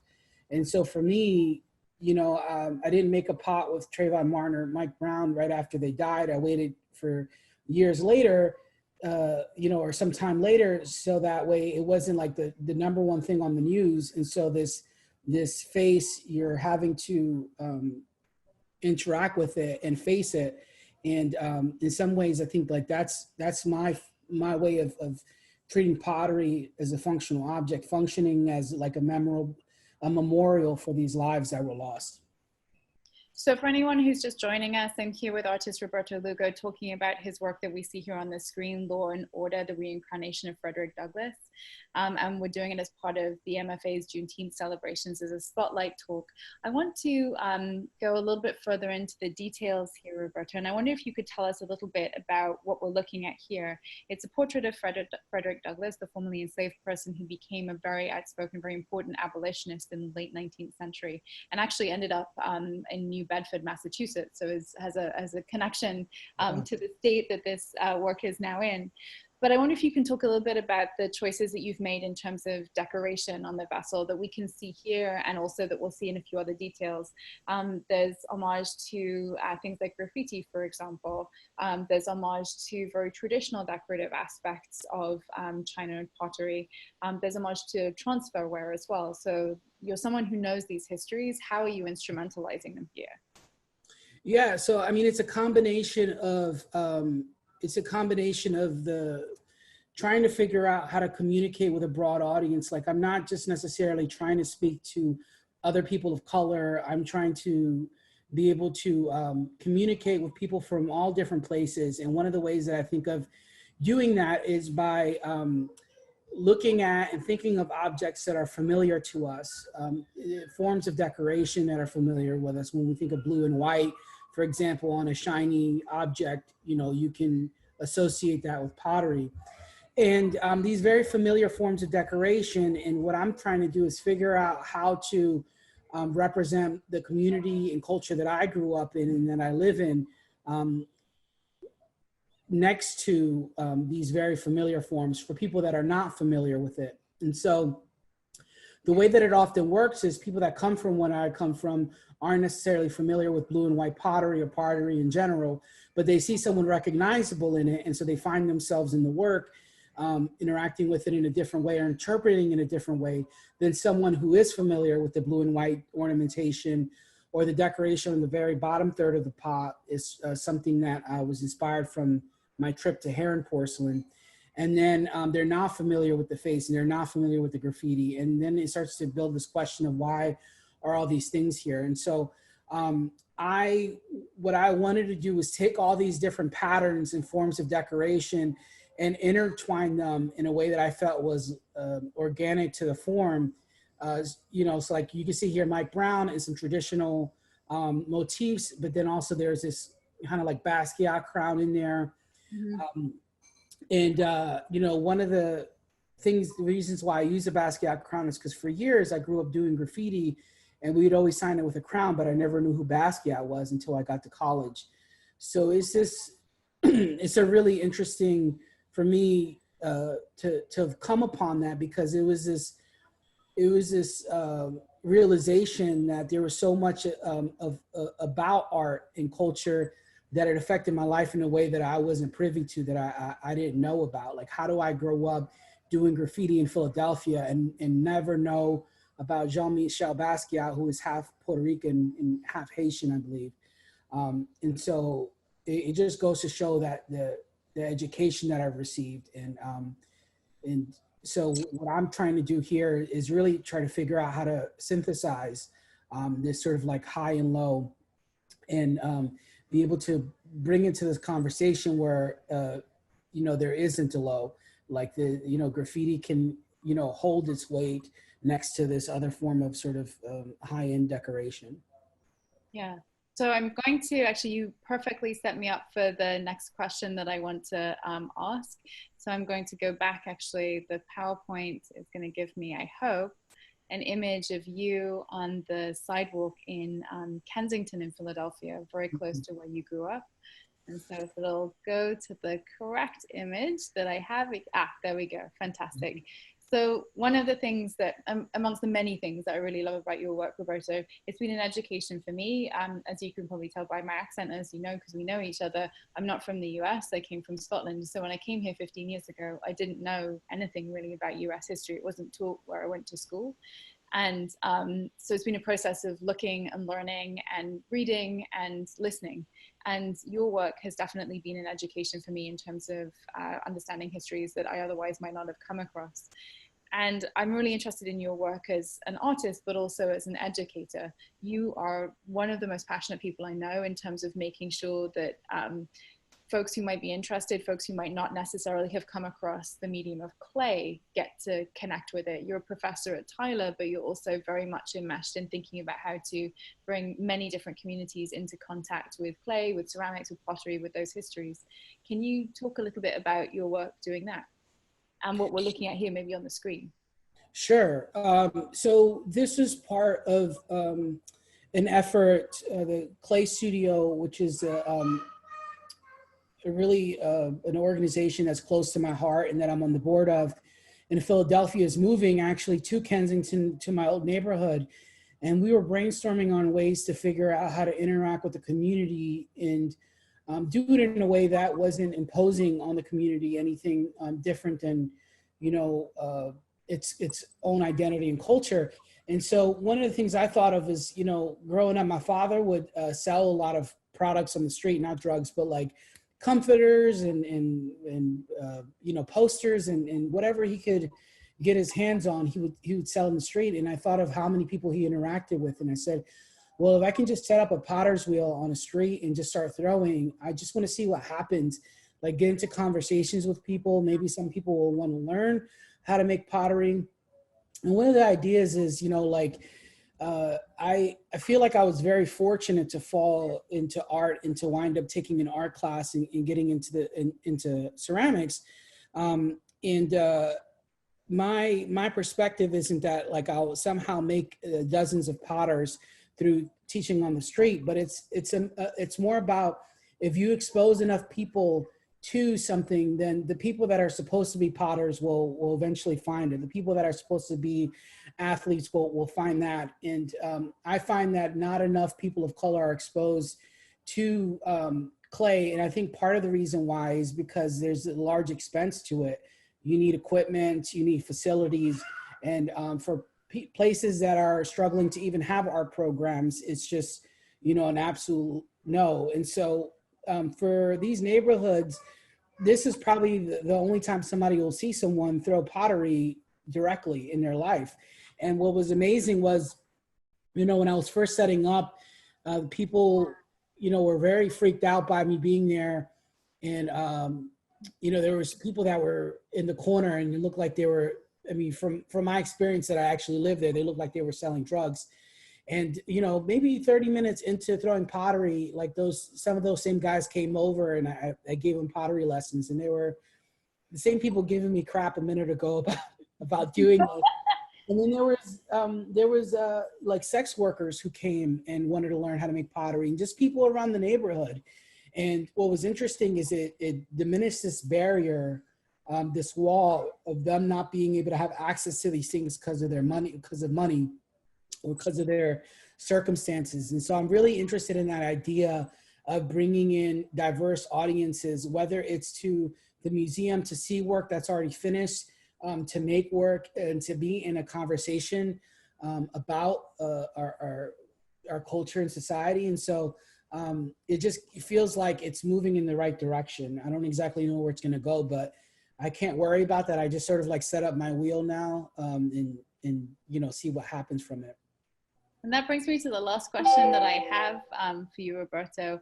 It was the poster that I was so excited to find when I came to the Tyler Open Studios last fall. And we can see it here on the screen by, I think, was both Layla and Jacob your students, or was it just Layla who was your student? But this came out of a conversation that you'd had about how people access learning and teaching and using clay, right? Yeah, so Layla was a graduate student, just graduated. Unfortunately, they weren't able to be in studio the last few months. And Jacob is her partner. And Layla was really interested in how most how-to posters are done with white hands, and how it's this is very much a how-to poster, but it's I think one of the things is just having a person of color throwing. I think for some they might not even notice it, which is kind of the point, right? Is to like integrate people of all different backgrounds to be able to do whatever it is that they want to do. And so if we want to see that, then it's up to us to be able to bring those things to the world. And so I was really proud of Layla for doing this, and seeing things in the world, seeing issues and concerns in the world, and then taking action to be able to do something about it. And one of the things that's really wonderful is she made these posters. We did a bit of fundraising to raise the money, and then they were distributed for free. And so these are actually all over the country in different pottery studios. And the idea is this notion of integration. I mean, if someone is shocked by this image, it's probably because, you know, they don't think people of color should be making pottery, which is a different conversation, I think. Yeah, it's a beautiful and subtle work. And if we were in the MFA right now, you'd see that these posters are right next to your law and order vessel, and that they get taken at a really rapid rate. So we have to keep like making sure the stack is piled up. But I'm really proud to have this work there, because I think it just articulates the things that are right at the heart of your practice. It's about accessibility, about representation, about the politics of everyday making. I think so often for me, as someone who works within craft and design as a curator, I'm struck by how often craft is maybe reduced to a set of materials or a set of technical practices. And for me, and I think you, and for the craft makers that really make my heart sing, craft is an ethos, it's a way of being in the everyday. And I think your work and this poster really articulates that for folks who come into the gallery. I'm so sorry that they can't see your work in person, but I know that they're going to see it very soon when the galleries open up again. And for now, I'm just incredibly grateful that you took the time to do this Juneteenth spotlight with us, Roberto. It was incredibly kind of you. And I hope people stay tuned, because the next thing that we have is going to be hosted for Juneteenth by our MFA teams. Thanks so much. Thank you.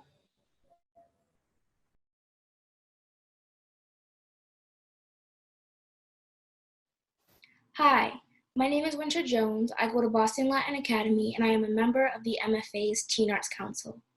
The Teen Arts Council and the MFA work closely together to increase teenage outreach while also placing us in professional environments, thus honing in on job training skills. We worked closely with the members of the MFA's Curatorial Study Hall program to bring you speeches, songs, poems, and lyrics that remind us of the spirit of Juneteenth. To me, Juneteenth is about celebrating Black power, Black voices, and just overall the ending of slavery. I hope you enjoy the presentation.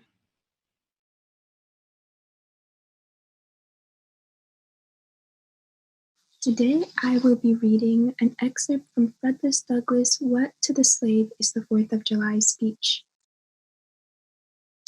The papers and placards say that I am to deliver a 4th of July oration. It is the birthday of your national independence and of your political freedom. We have to do with the past only as we can make it useful to the present and to the future. I shall not presume to dwell at length on the associations that cluster about this day. Oppression makes a wise man mad. Your fathers were wise men, and if they did not go mad, they became restive under this treatment. The freedom gained is yours, and you, therefore, may properly celebrate this anniversary. Cling to this day, cling to it and to its principles with the grasp of a storm-tossed mariner to a spar at midnight. Fellow citizens, I am not wanting in respect for the fathers of this republic. They were peacemen, but they preferred revolution to peaceful submission to bondage. With them, nothing was settled that was not right. With them, justice, liberty, and humanity were final, not slavery and oppression. You may well cherish the memory of such men. Friends and citizens, I need not enter further into the causes which led to this anniversary. Many of you understand them better than I do. You could instruct me in regard to them. My business, if I have any here today, is with the present. We have to do with the past only as we can make it useful to the present and to the future. Fellow citizens, pardon me. Allow me to ask, why am I called upon to speak here today? What have I or those I represent to do with your national independence? I am not included within the pale of this glorious anniversary. Your high independence only reveals the immeasurable distance between us, the rich inheritance of justice, liberty, prosperity, and independence. Bequeathed by your fathers is shared by you, not by me. The sunlight that brought life and healing to you has brought stripes and death to me. This 4th of July is yours, not mine. You may rejoice. I must mourn. To drag a man in fetters into the grand illuminated temple of liberty and call upon him to join you in joyous anthems is inhumane mockery. Do you mean, citizens, to mock me by asking me to speak today? Above your national tumultuous joy, I hear the mournful wail of millions whose chains, heavy and grievous yesterday, are, today, rendered more intolerable by the jubilee shouts that reach them. My subject then, fellow citizens, is American slavery. Whether we turn to the declarations of the past or to the professions of the present, the conduct of the nation seems equally hideous and revolting. America is false to the present, false to the past, and solemnly binds herself to be false to the future. Standing with the God and the crushed and bleeding slave on this occasion, I will, in the same humanity which is outraged, in the name of liberty which is fettered, in the name of the Constitution and the Bible, which are disregarded and trampled upon, dare to call in question and to denounce, with all the emphasis I can command, everything that serves to perpetuate slavery, the great sin and shame of America. I will use the severest language I can command, and yet no one word shall escape me that any man whose judgment is not blinded by prejudice, or who is not at heart a graveholder, shall not confess to be right and just. What to a slave is 4th of July, a day that reveals the injustice and cruelty to which he is the constant victim.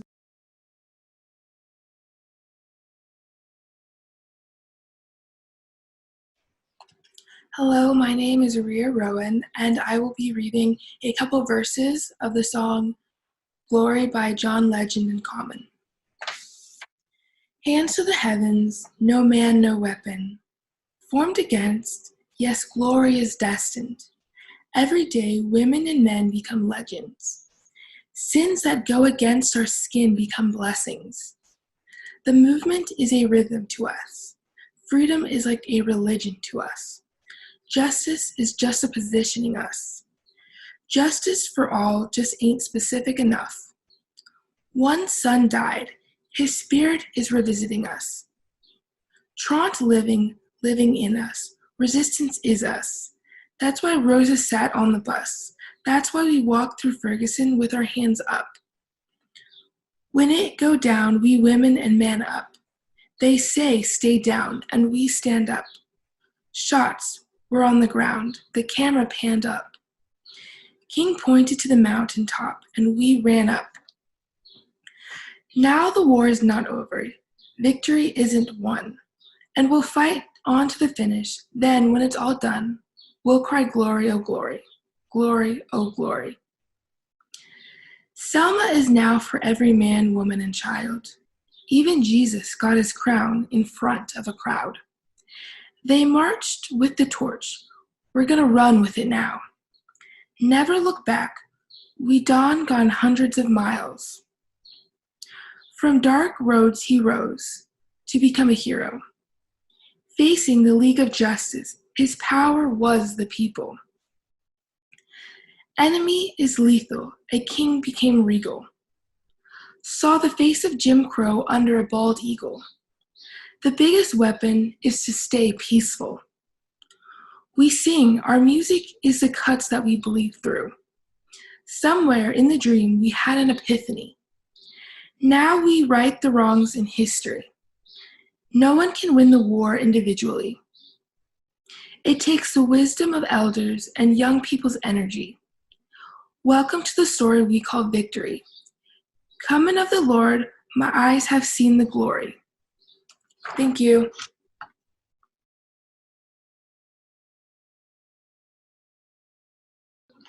Hello, my name is Heather and I'm part of TAC, and today I'll be reading you a poem by Langston Hughes called Freedom.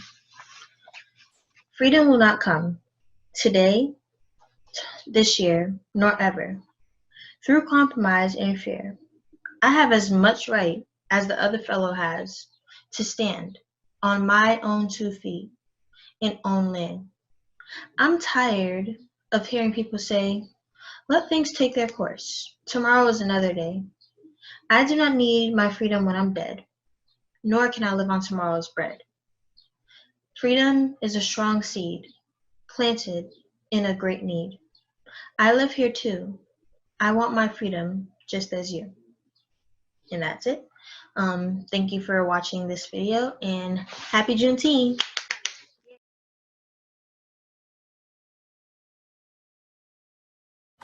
Hi, my name is Armani Rivas. I participated in curatorial study hall, and I am one of 4 curators of Black Histories, Black Futures. During my time at the MFA, we are consistently asked and have to defend why is it important to have Black art in museums. And I believe the answer should be why is it not? We are dismantling stigmas and misrepresentation when we do, especially with Black Histories, Black Futures. It has become essential to prove the talent that is embedded within individuals a part of the Black diaspora. We're in a modern time where we still face this question because of the generational trauma and stigmas that still exist in all systems. America is still looting and abusing Black bodies. Look at Breonna Taylor and George Floyd.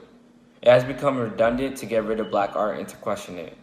This is a prime example why it's important to represent Black and brown individuals and their art, people who look like us. It reinforces the work we did with Black Histories, Black Futures, and what curators and employees of color, a part of this institution, represent. There has been a need to use all platforms to fight since 401 years ago to continue to fill spaces with Black art.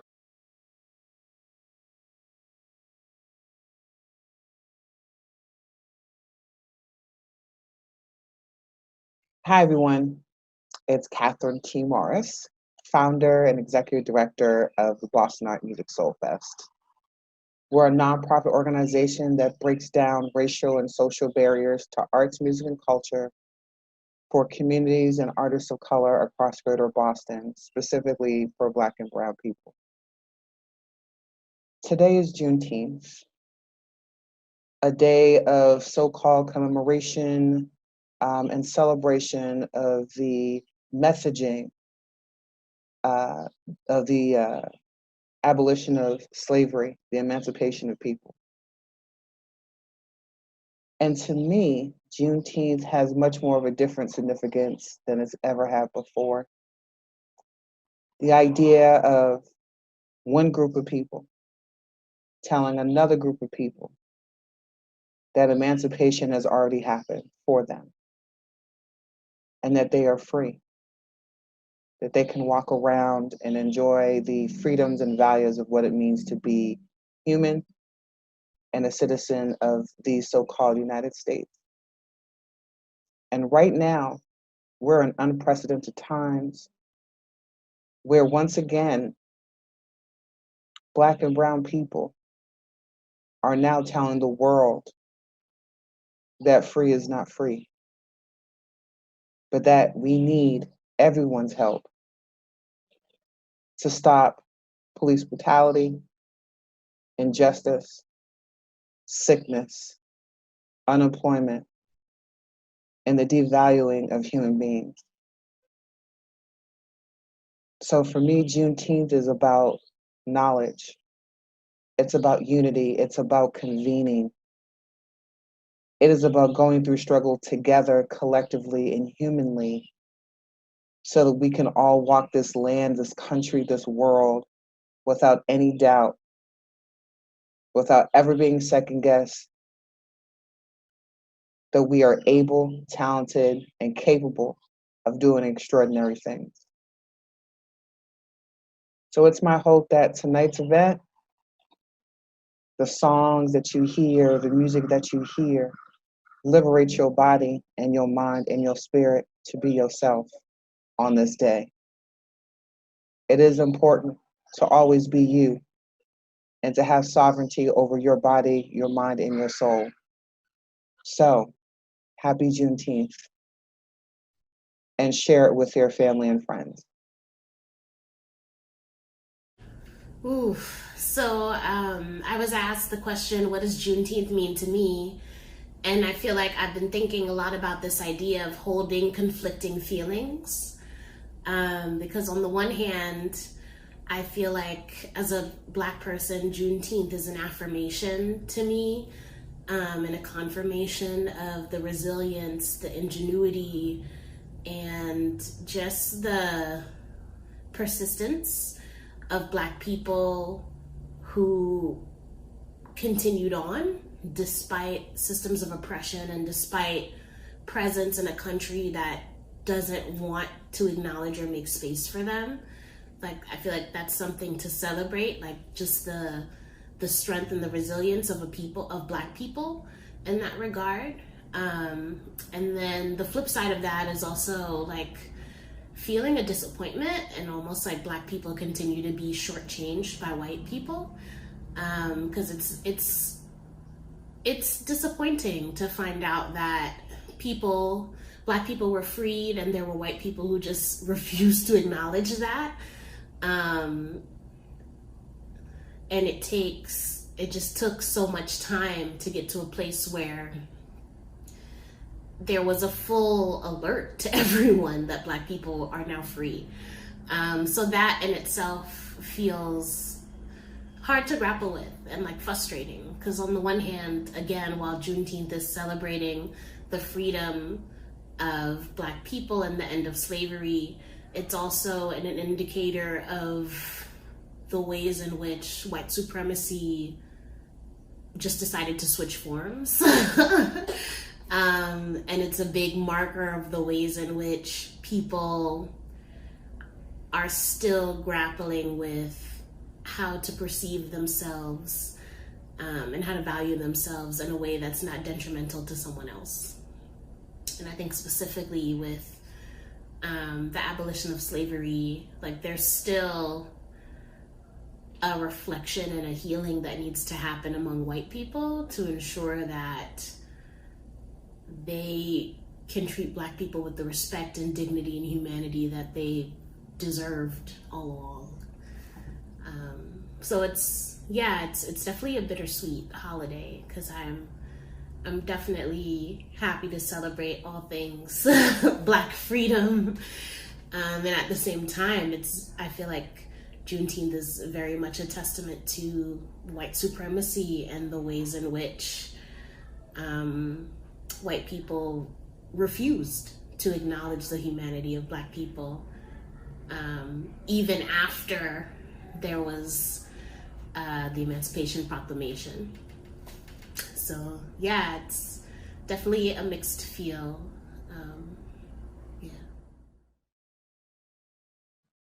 Hey everyone, on behalf of BAMS Fest, we are totally excited to present to you tonight Dabo Ray singing amazing songs, and DJ Where's Nasty from Rhode Island bringing us all together to end the night on an amazing tip.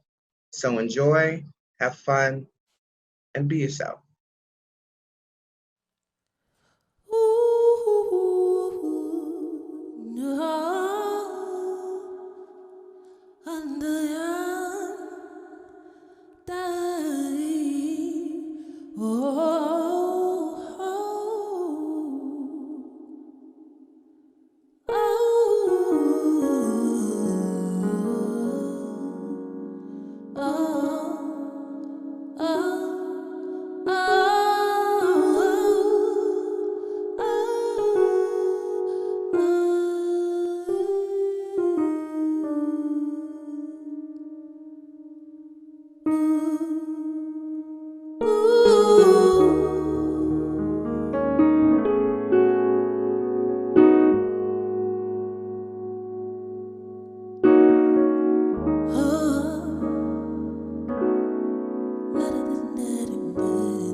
definition of it? How's it make you feel? Tell me what you'd say that truly makes it real. Kings and queens, philosophers have tried so hard to find. Tell me what it means to you, dear. Never mind. Love is kind when the world is cold. Love stays strong when the fight gets old. Love's a shoulder to lean on. Love is you. Love is like the water when the well runs dry. Quench my thirst and keep me alive. Just need one sip, baby. Love is you. Love is you. Love is you. Love is you. It's you. Is it possible there is a kiss that's so divine? Or am I just a fool? Is it all in my mind? Is it something chemical? Scientists might say, well, love must be a drug to make me feel this way. 'Cause love's my permission to be who I am. No inhibitions 'cause you understand. Freedom to breathe, oh baby, love is you. Love is like a kiss when the sun goes down. Holds me tight when no one's around. Love is what I wanna hold on to. Love is you. Love is you. Love is you. Love is you. Love is you. Love is you. Love is you. Love is you.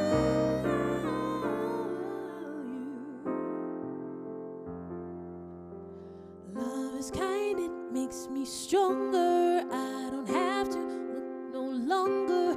You're the one I cling to. Love is you.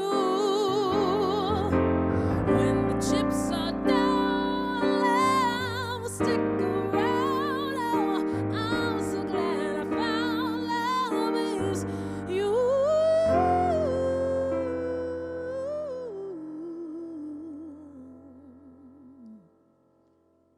As much as I've tried to clarify, love's quite simple. I just get by with a perfect definition. Love is you. Love is you.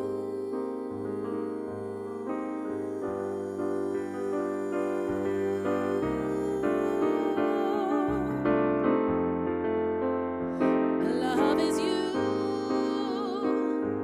Is you.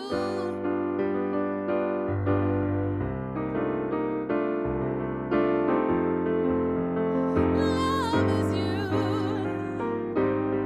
Love is you. Love is you.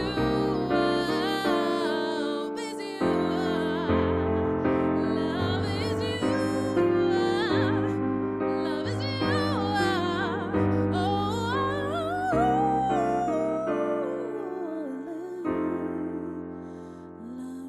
is you. Is you, is you, is you,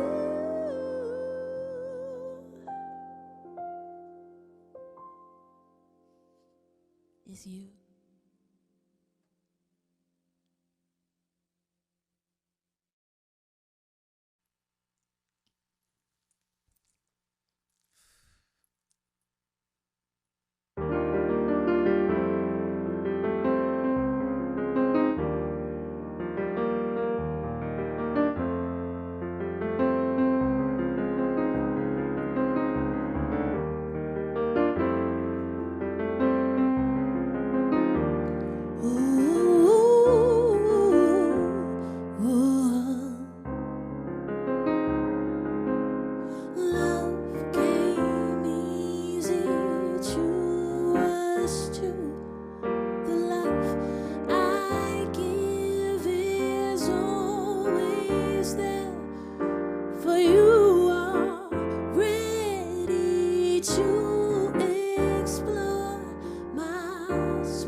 soul, it's glittering.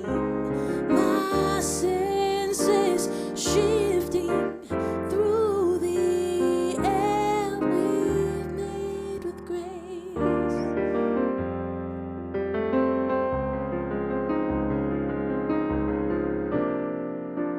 Vividly we started, vividly we'll carry on.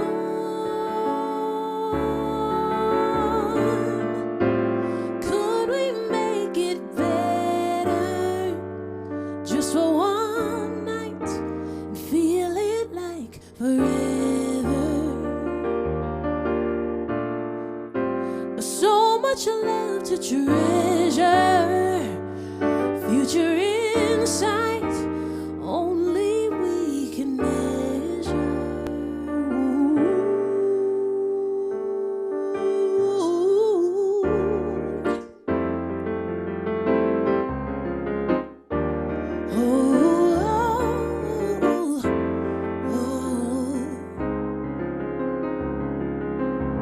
Time will tell me what I need to know. I'll be okay and find the right way toward the path I wanna reach.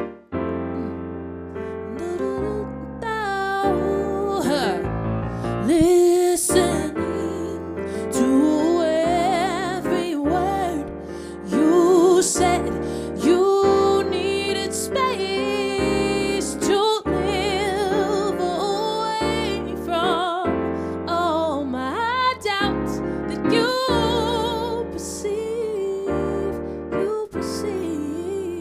yeah. We have only started. Ooh, this isn't what we'll settle on, but could we make it better just for one night and feel it like forever, yeah. So much love to treasure, the future in sight, only we can make it, Could we make it better just for one night, feel like forever? So much love to treasure, future insight, only we can measure.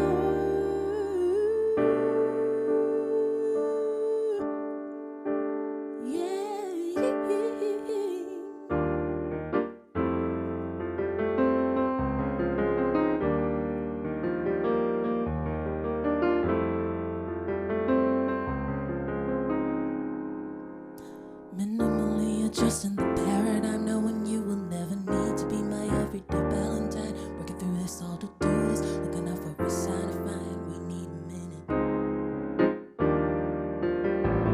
Patience is the virtue we must pursue. Without it, it won't matter if the right one is me or you. Let's take it easy, feel the breeze, allow time to do the heavy lifting. I don't need to understand you to feel your love, and you don't need to understand me to feel my love, and we don't need to understand each other to feel love. I don't need to understand you to be in love, and you don't need to understand me to be in love, and we don't need to understand each other to be in love.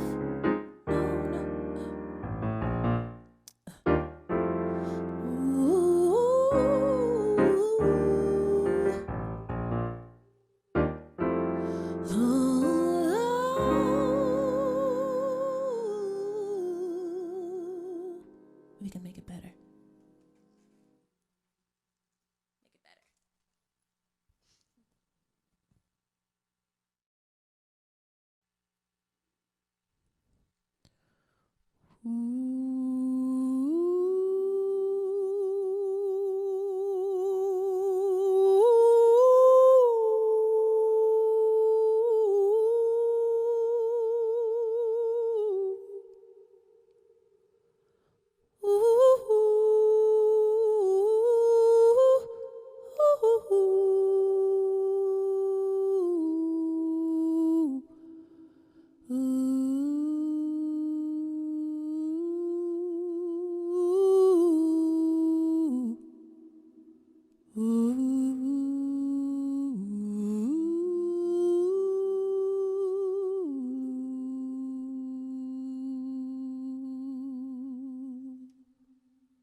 said she had a word to say about things today. And falling leaves, said she hadn't heard the news, hadn't had the time to choose a way to lose what she really is. Gonna see the riverman, gonna tell him all I can about the band on lilac time. And if he tells me all he knows about the way his river flows and all night shows in summertime.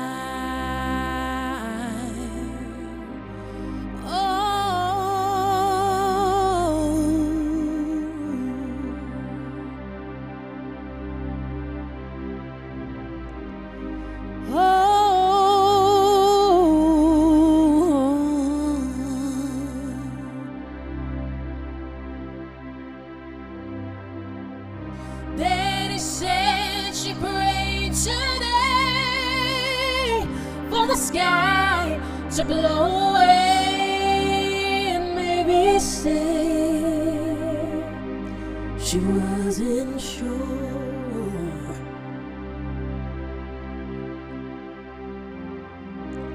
For when it comes to summer rain, calling down her mind again, she lost the pain and stayed for more.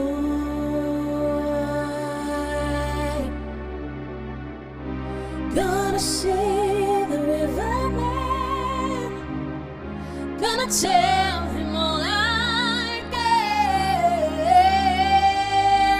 about the band when feeling free.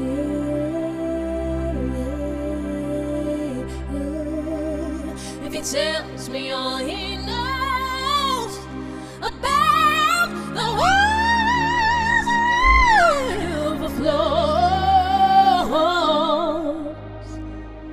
I don't suppose it's meant for me.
The game.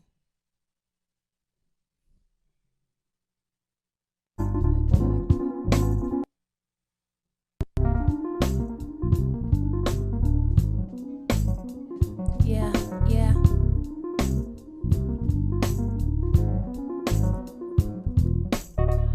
Oh, oh, yeah, yeah.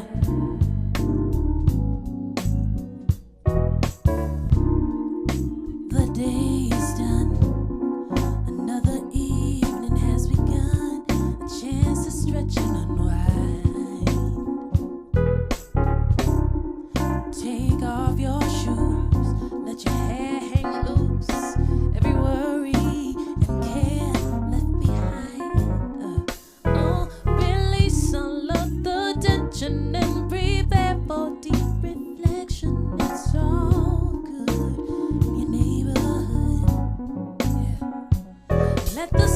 spirit stands around you. You know what you gotta do, 'cause it's all good. Yeah, it's all good. It's all good. Yeah.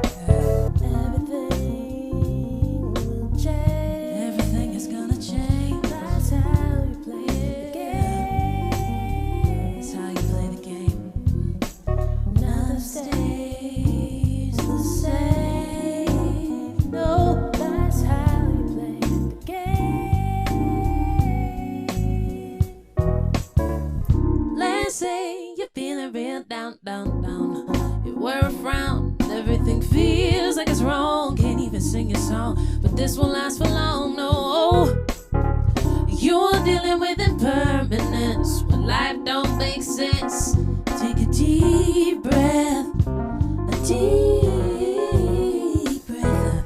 Release all of the tension and prepare for deep reflection. It's all good in your neighborhood. Let the spirits dance around you. You know what you gotta do. You can make it feel good. Oh, make it good, good, good, good. Everything is gonna change. Yeah, that's how you play the game. That's how you play the game.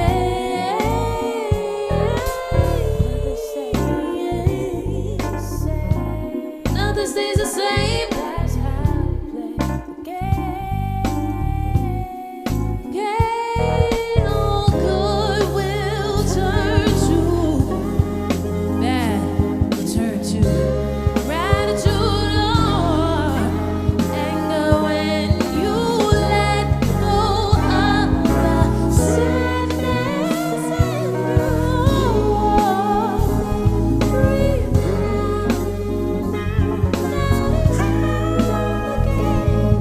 is played. Oh, oh, oh.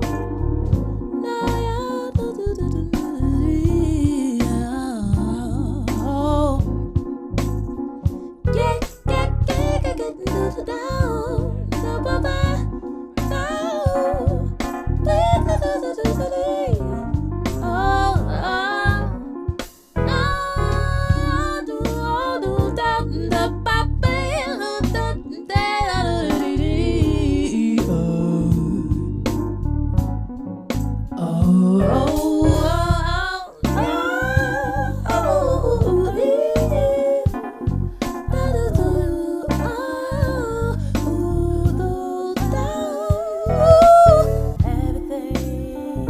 everything will change.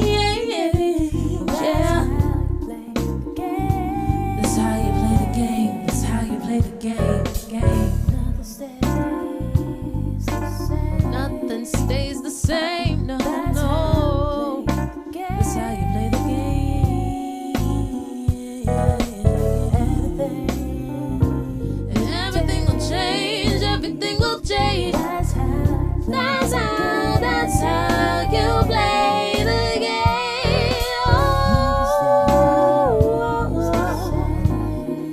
Nothing stays the same.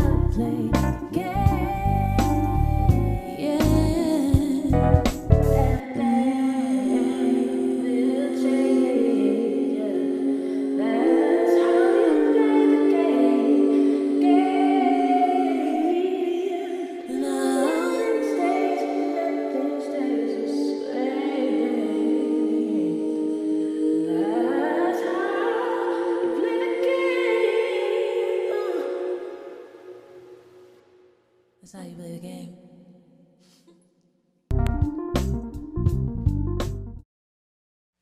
Thank you, everyone, for tuning into my performance. Once again, my name is Debo Ray, and I want to send a special thank you to the MFA and to BAMS Fest for even having me here. Thank you so much for believing in me and entrusting me with this opportunity to hopefully make people feel a little bit better and help us to celebrate Juneteenth for the amazing milestone that it is. Now, I'd love to keep in contact with all of y'all, so if you want to follow me, you can follow all my social socials. I'm on Facebook, Instagram, Twitter, YouTube as @DeboRayMusic. You can find me no matter where you're looking. I also have my website, DeboRayMusic.com. And if you'd like to keep in touch with me and, just have a chat, here's my email address, debo@DeboRayMusic.com. Once again, thank you so much for having me here. And I hope that you enjoy the next musical artist who's about to come here and make you feel amazing. We got DJ Where's Nasty about to spin, about to make you feel good. So with that,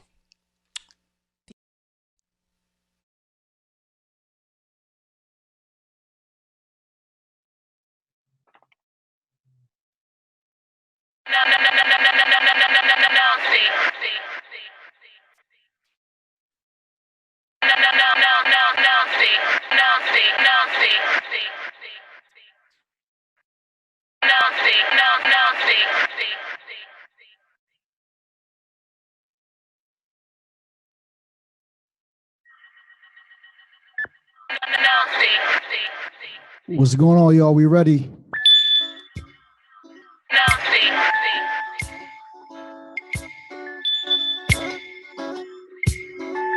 Shout out to everybody on the check-in. Happy Juneteenth to all my people out there. I go by the name of Where's Nasty, representing that Providence, Rhode Island. That stay silent, all right, baby?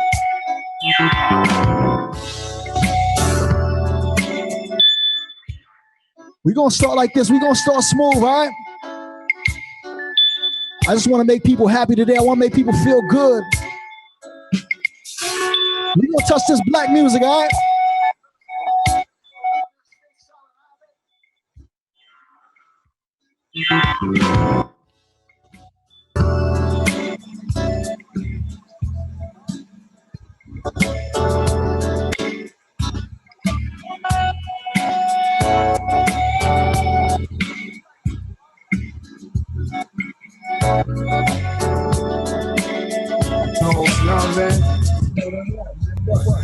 Visualizing the realism of life and actuality. Ruffles the baddest. A person's status depends on salary. And my mentality is money orientated. I'm destined to live the dream for all my peeps who never made it. Cause we were beginners in the hood as 5%ers. But something must have got in us. Cause all of us turn to sinners. Now some resting in peace and some are sitting in San Quentin. Others such as myself are trying to carry on tradition. Keeping this weapon wrestling street ghetto essence inside us. Cause it provides with the proper insight that guide us. Even though we know somehow we all gotta go. But as long as we leave and thieving, we'll be leaving with some kind of dose. So into that day we aspire and turn the vapors. Me and my capers, I'll be somewhere stacking plenty papers. Keeping it real, back and still getting high. Cause life's a bitch and then you die. Life's a bitch and then you die. That's why we get high. Cause you never know when you're gonna go. Life's a bitch and then you die. That's why we puff lie. Cause you never know when you're gonna go. Life's a bitch and then I play this song every year on my birthday. Every year on my birthday. You're gonna go. Life's a bitch and then you die. That's why we puff lie. What you say though? I woke up early on my born day. I'm 20, it's a blessing. The essence of adolescence leaves my body now freshened. My physical frame is celebrated cause I made it. 1/4 through life, some godly like thing created. Got rhymes 365 days annual plus some. Load up the mic and bust one. Cuss while I puss from my skull cause it's pain in my brain vein. Money maintained, no go against the grain, simple and plain. When I was younger, this I used to do my thing hard. Robbing foreigners, take their wallets, they jewels, and rip their green cards. Dip to the project, flashing my quick cash and got my first piece of ass smoking blunts with hash. Now it's all about cash in abundance. Niggas I used to run with is rich or doing years in the hundreds. I switched my motto. Instead of saying fuck tomorrow, that buck that bought a bottle could have struck the lotto. Once I stood on the block, loose tracks, produced stacks. I cooked up and cut small pieces to get my loot back. Time is illmatic, keep static like wool fabric. Pack a 4matic to crack your whole cabbage. Life's a bitch and then you die. That's why we get high. Cause you never know when you're gonna go. Life's a bitch and then you die. That's why we puff lie. Cause you never know when you're gonna go. Life's a bitch and then you die. That's why we get high. Cause you never know when you're gonna go. Just ride with me, alright?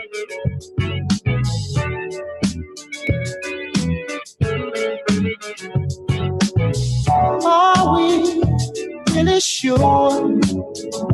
Can a love that lasted for so long still endure? Shout the bands fast, alright? Do I really care? Hey, hey, let's talk about the distractions going on elsewhere. I keep hearing footsteps, baby, in the dark. Oh, in the dark. Why? I keep hearing footsteps, baby, in the dark. Let's ride, baby, let's ride. Oh, in the dark. Woo.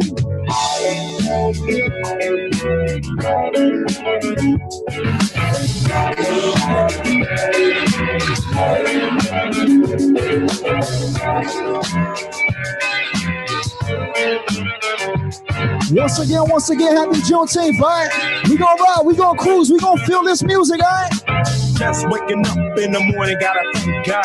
I don't know, but today seems kinda odd. No barking from the dog, no small. And mama cooked the breakfast with no hog. I got my grub on, but didn't dig out. Finally got a call from a girl I wanna dig out. So hooked it up for later as I hit the dope. Thinking, will I live another 24?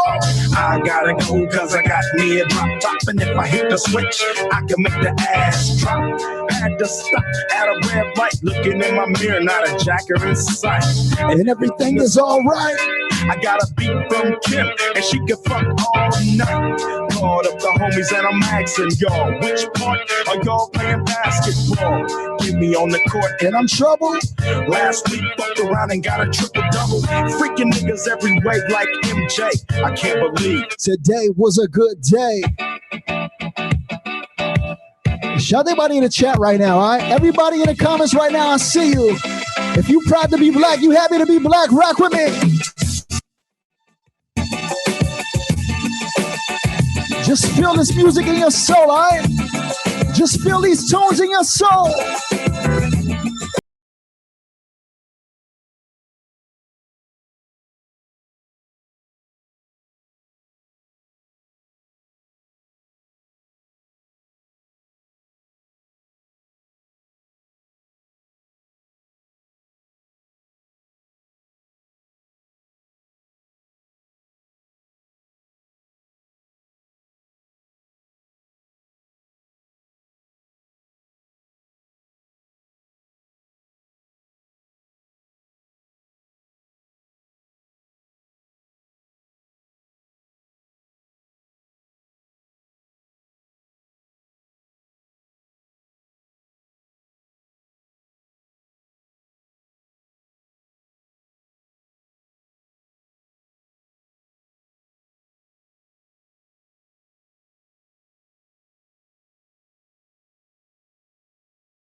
Stay solid. I'm calling all you party people. Come on, get up and dig that funk I have for you. I have a funky sensation that'll spread around the nation. Get up, clap your hands and get up, clap your hands and get up, get up, get up, get up, get up. You know where we taking it. You know where we taking it. Yeah, yeah, yeah.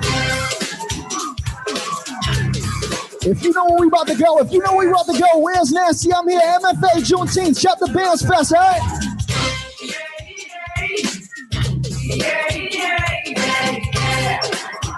About your seat, wherever you at right now.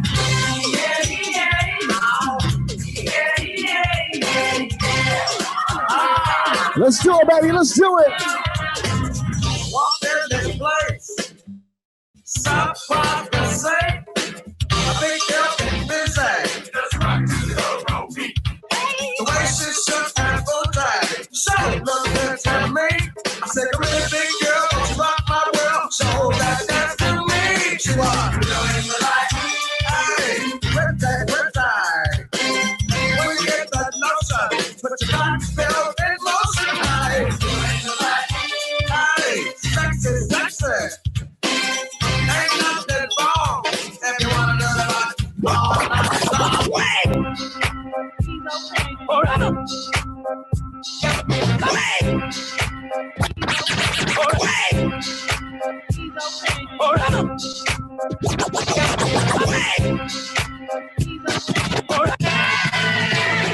Up out your seat, all right?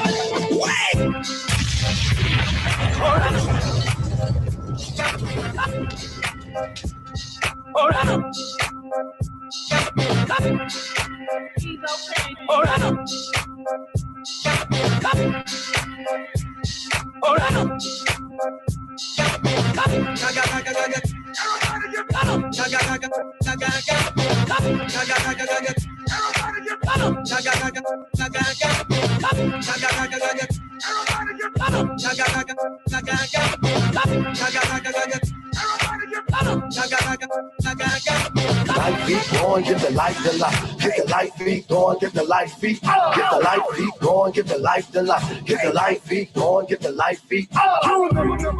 You know how I do it. I don't even need no music. What we know? Doors, threats. No music. No music. No music. No music. No music. No music.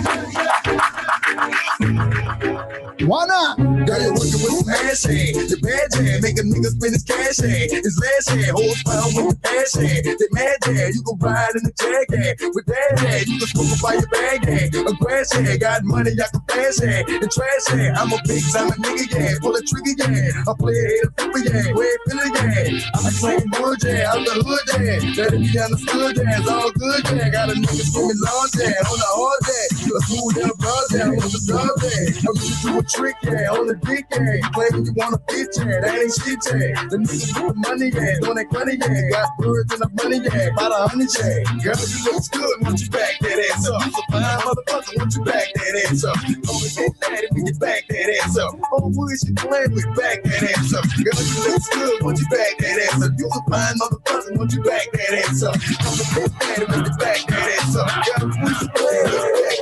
Back I got that shit in my system. Somebody gon' be my system. Shake it by the whole wall, work it by the big wall, tap it by the big wall, rock it by the 7 wall, tap it by the 8 wall, do it for the 9 wall, fuck it from the 10 wall, do it for you, do it for you. Shake, shake, shake, shake for you, shake it for you. Rock, rock, work it for you, work it for you, work it for you, work it for you, shake it for you. I got that shit in my system. Somebody gon' be my. Somebody gon' be the gangster. Somebody gon' be the gangster. I got that weed in my system. Somebody gon' be the. Let's go down south with it. Let's go down south with it, all right?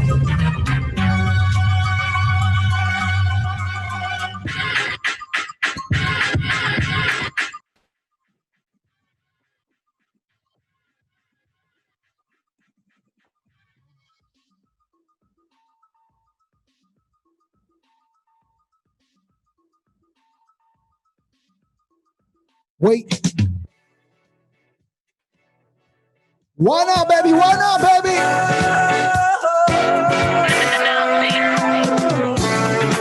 Step out with me one time. Step out with me one time. Where's Nasty MFA Juneteenth? Big shout to Bands Fest. I appreciate y'all for having me. Boston, what we doing? You made me happy. This you can get. You stood right beside me, yeah, and I won't forget. And I really love you. You should know. I wanna make sure I'm right, girl, before I let go. We've had a good time. That's what they say. Sing this though, sing this though. We've heard each other. Girl, it's a shame. I won't be foolish, no. I wanna Step out with me, step out with me. I wanna make sure I'm right, girl, before I let go. Only if you feel good, only if you're proud to be black. You know I think the sun rises and shines on you. You know there's nothing I would not sing it down.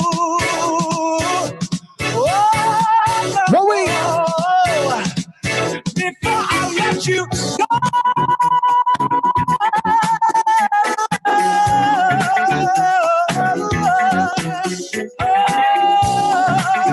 I would never.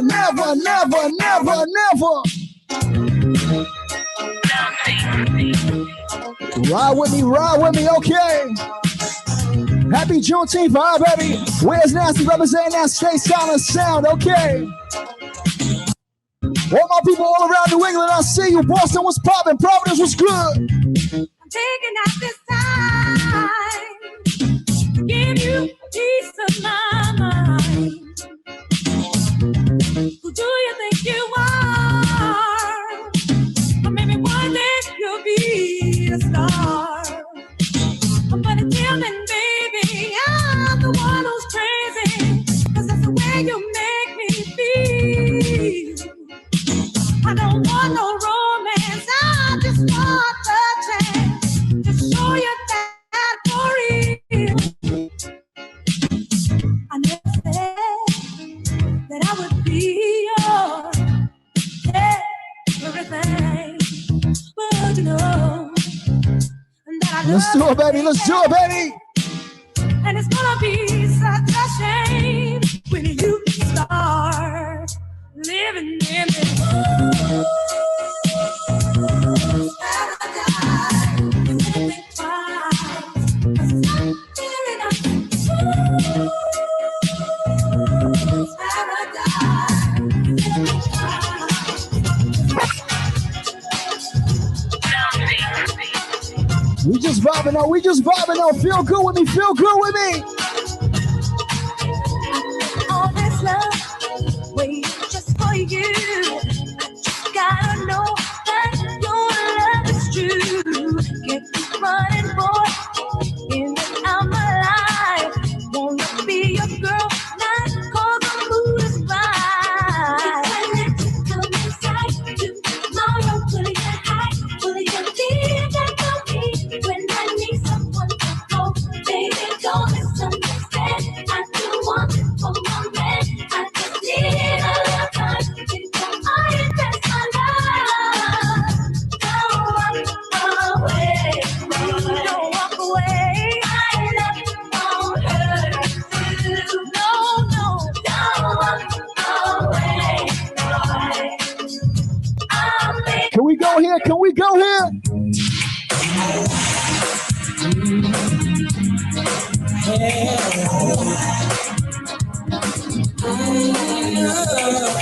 We just feeling good this afternoon. Sing this part with me. Are now reality. Each and every time you are here with me, the touch you give me with your hands. When you caress my skin, I'm under your command. Girl, you hypnotize me with your eyes. It took me some time, but now I realize it's you to which I belong. I love it. The feeling's just too strong. The things you do to me, I like. It brings out ecstasy. It really turns me on.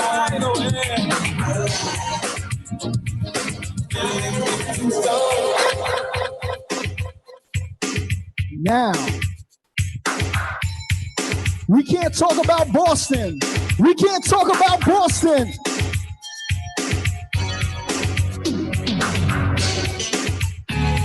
If we don't talk about Bobby Brown, we can't talk about Boston. If we don't talk about New Edition, we can't talk about Boston. Don't talk to me about none of them other boy bands. I don't want to hear it. Sing it, sing it, sing it. Girl, the only thing that matters in my life is that I'm down for you and treat you right. You got no cause to treat me cold as ice. Sing, sing. Oh, girl, as long as I've been giving my love to you, you should be giving me your love too. You just keep rolling just like a fool. You know what it do? I don't be cruel, 'cause I would never be that cruel to you. I know, oh, I know. Don't be. I said we can't talk about Boston. We can't talk about Boston unless we do this. Sing it, sing it, sing it. I don't ever try to tell myself, but you can see it in my eyes. So don't deny, I can't fool no one else. The truth is in the tears I cry. Sing this part, baby. 'Cause if it isn't love, why do I feel this way? Why does she stay on my mind? And if it isn't love, why does it hurt so bad? Make me feel so sad. Inside. Let's party, baby. Let's party, baby, all right? I just want my people to feel good this afternoon. Big shout to Bounce Fest. Big shout to Bounce Fest, all right? Where's Nancy? I'm here.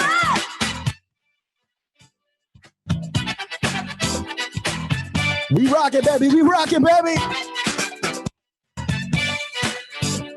Get your footwork right. Get your footwork right.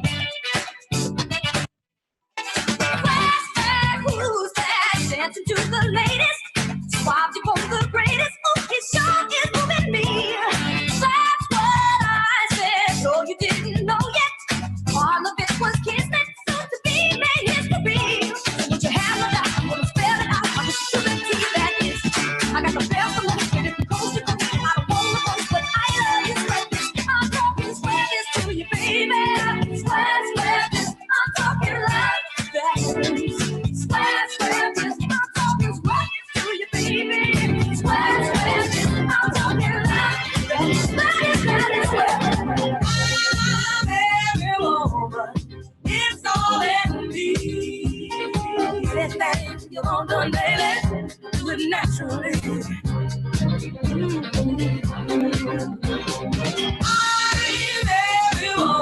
Sing. It's all in me. I can read your thoughts right now.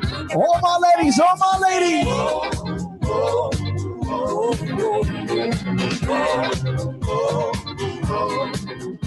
I can cast a spell, which you can't tell. Makes a special groove with fire inside of you. Anytime you feel danger or fear, instantly I will appear. Come on. Every woman, it's all in me. I didn't think I was gonna, baby. Naturally.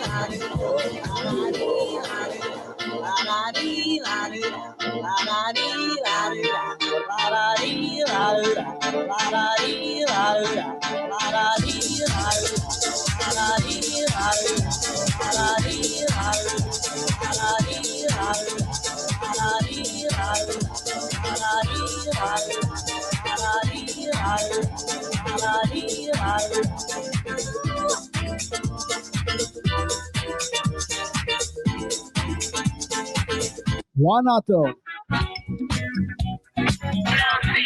Why not though? Why not though?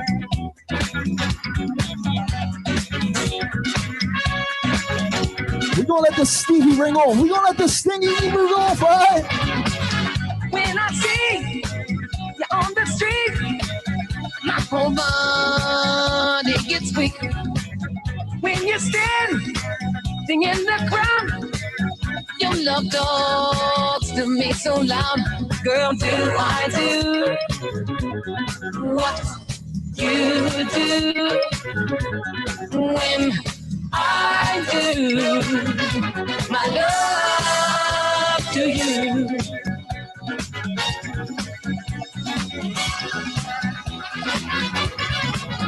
When I hear you on the phone, your sweet sexy voice turns my ear all the way on.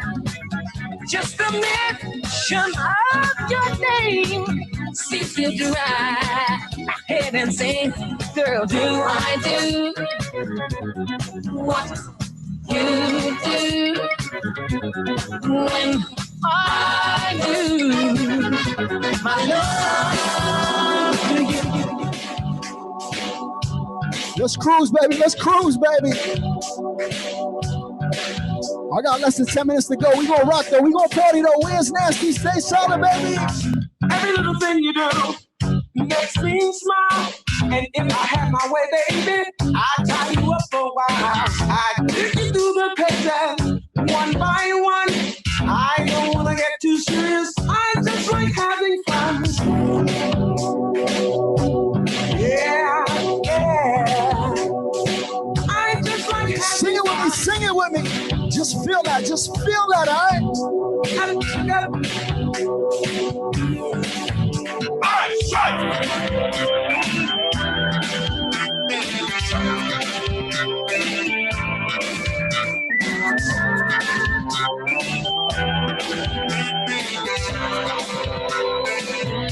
I'm living the single life. Single life.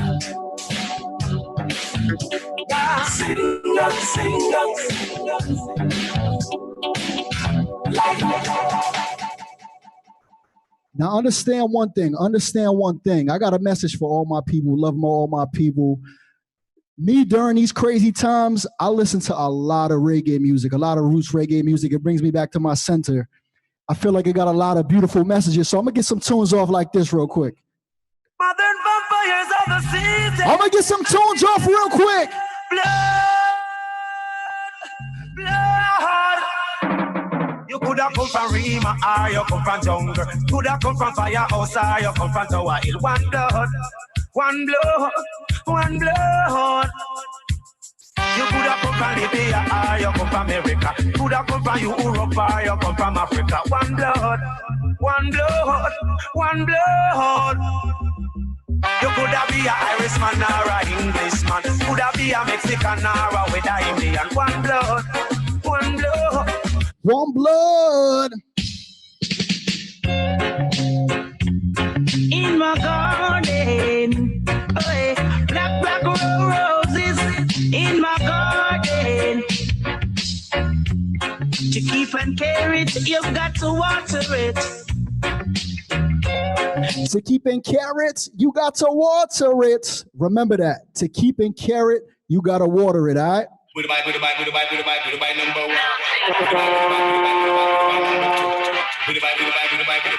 number three. Goodbye, number four. Hold up your hand. Let me talk to my people. There is a posse in the corner, all of them just a ball of birdies. But let me hear you say, whoa, yeah, whoa, yeah, whoa, yeah. Whoa, yeah, whoa, yeah, whoa, yeah, whoa, yeah.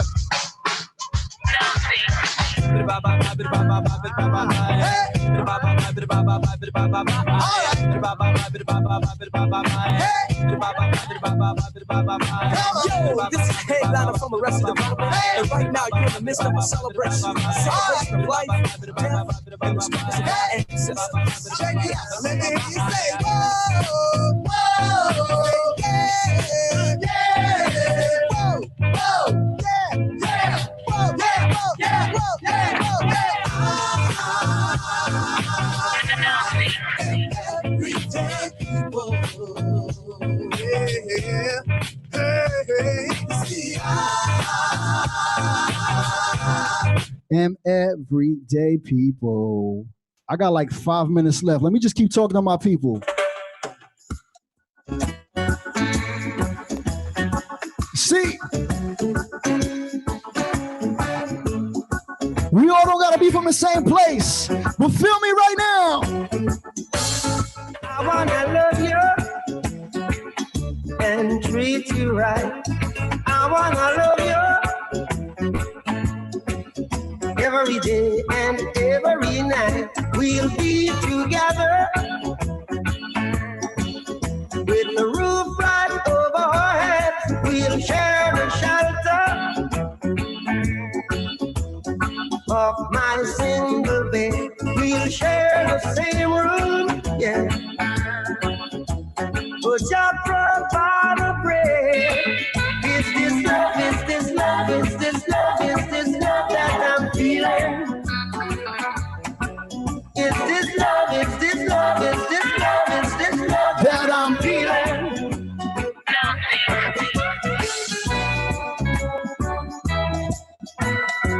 I wanna know now. I got to know now. Am willing and able. They can't keep a good man down. Always keep a smile when they want me to frown. If you proud to be black right now, to my ground, they will never ever take my crown. Oh, Jah bless, I say no man good. If you proud to be black right now, it would be worse. Here comes the officers asking for a search. They found no weapon, just only a drawers. But I'm so solid as a rock, they just can't stop me now. Let me talk to y'all real quick. Yeah. Understand what we doing, eh? Listen to them words. They can't keep a good man down. Always keep a smile when they want me to frown. Keep the vibes and I stood my ground. They will never ever take my crown. Oh, Jah bless, I say no man curse. Things getting better when they thought it would be worse. Here comes the officers asking for a search. They found no weapon, just only a drawers. But I'm so solid as a rock, they just can't stop me now. Even when they set their traps, they just can't stop me now. People will say this and that, they just can't stop me now. Listen, before I get up out of here, I want to say big shout to Bands Fest for having me. Shout to the MFA. Happy Juneteenth, y'all. Once again, I'll go by the name of Where's Nasty. Hit me on that Twitter. Hit me on that Instagram at Where's Nasty, at Where's Nasty. I appreciate y'all all for rocking with me this afternoon. Shout to all the panelists, all the speakers, all the artists, all the other performers. I appreciate y'all. We're going to leave like this, though, smooth.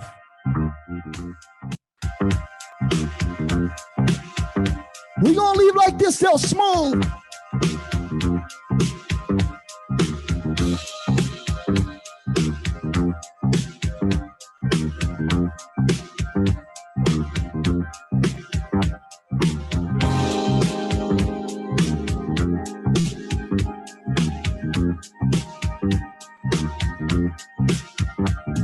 Nice.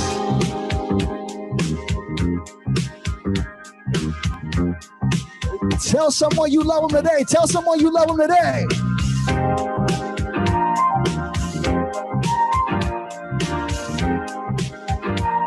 I appreciate y'all for real, all right? I know we're doing everything that we want to. Meanwhile, are we losing? Because we won't let go. Feel it. Let's start thinking what we're doing. Don't let nothing change your mind. Let's start heading homeward bound. Get off the ground. Stop losing. Yeah, losing. Keep rising to the top.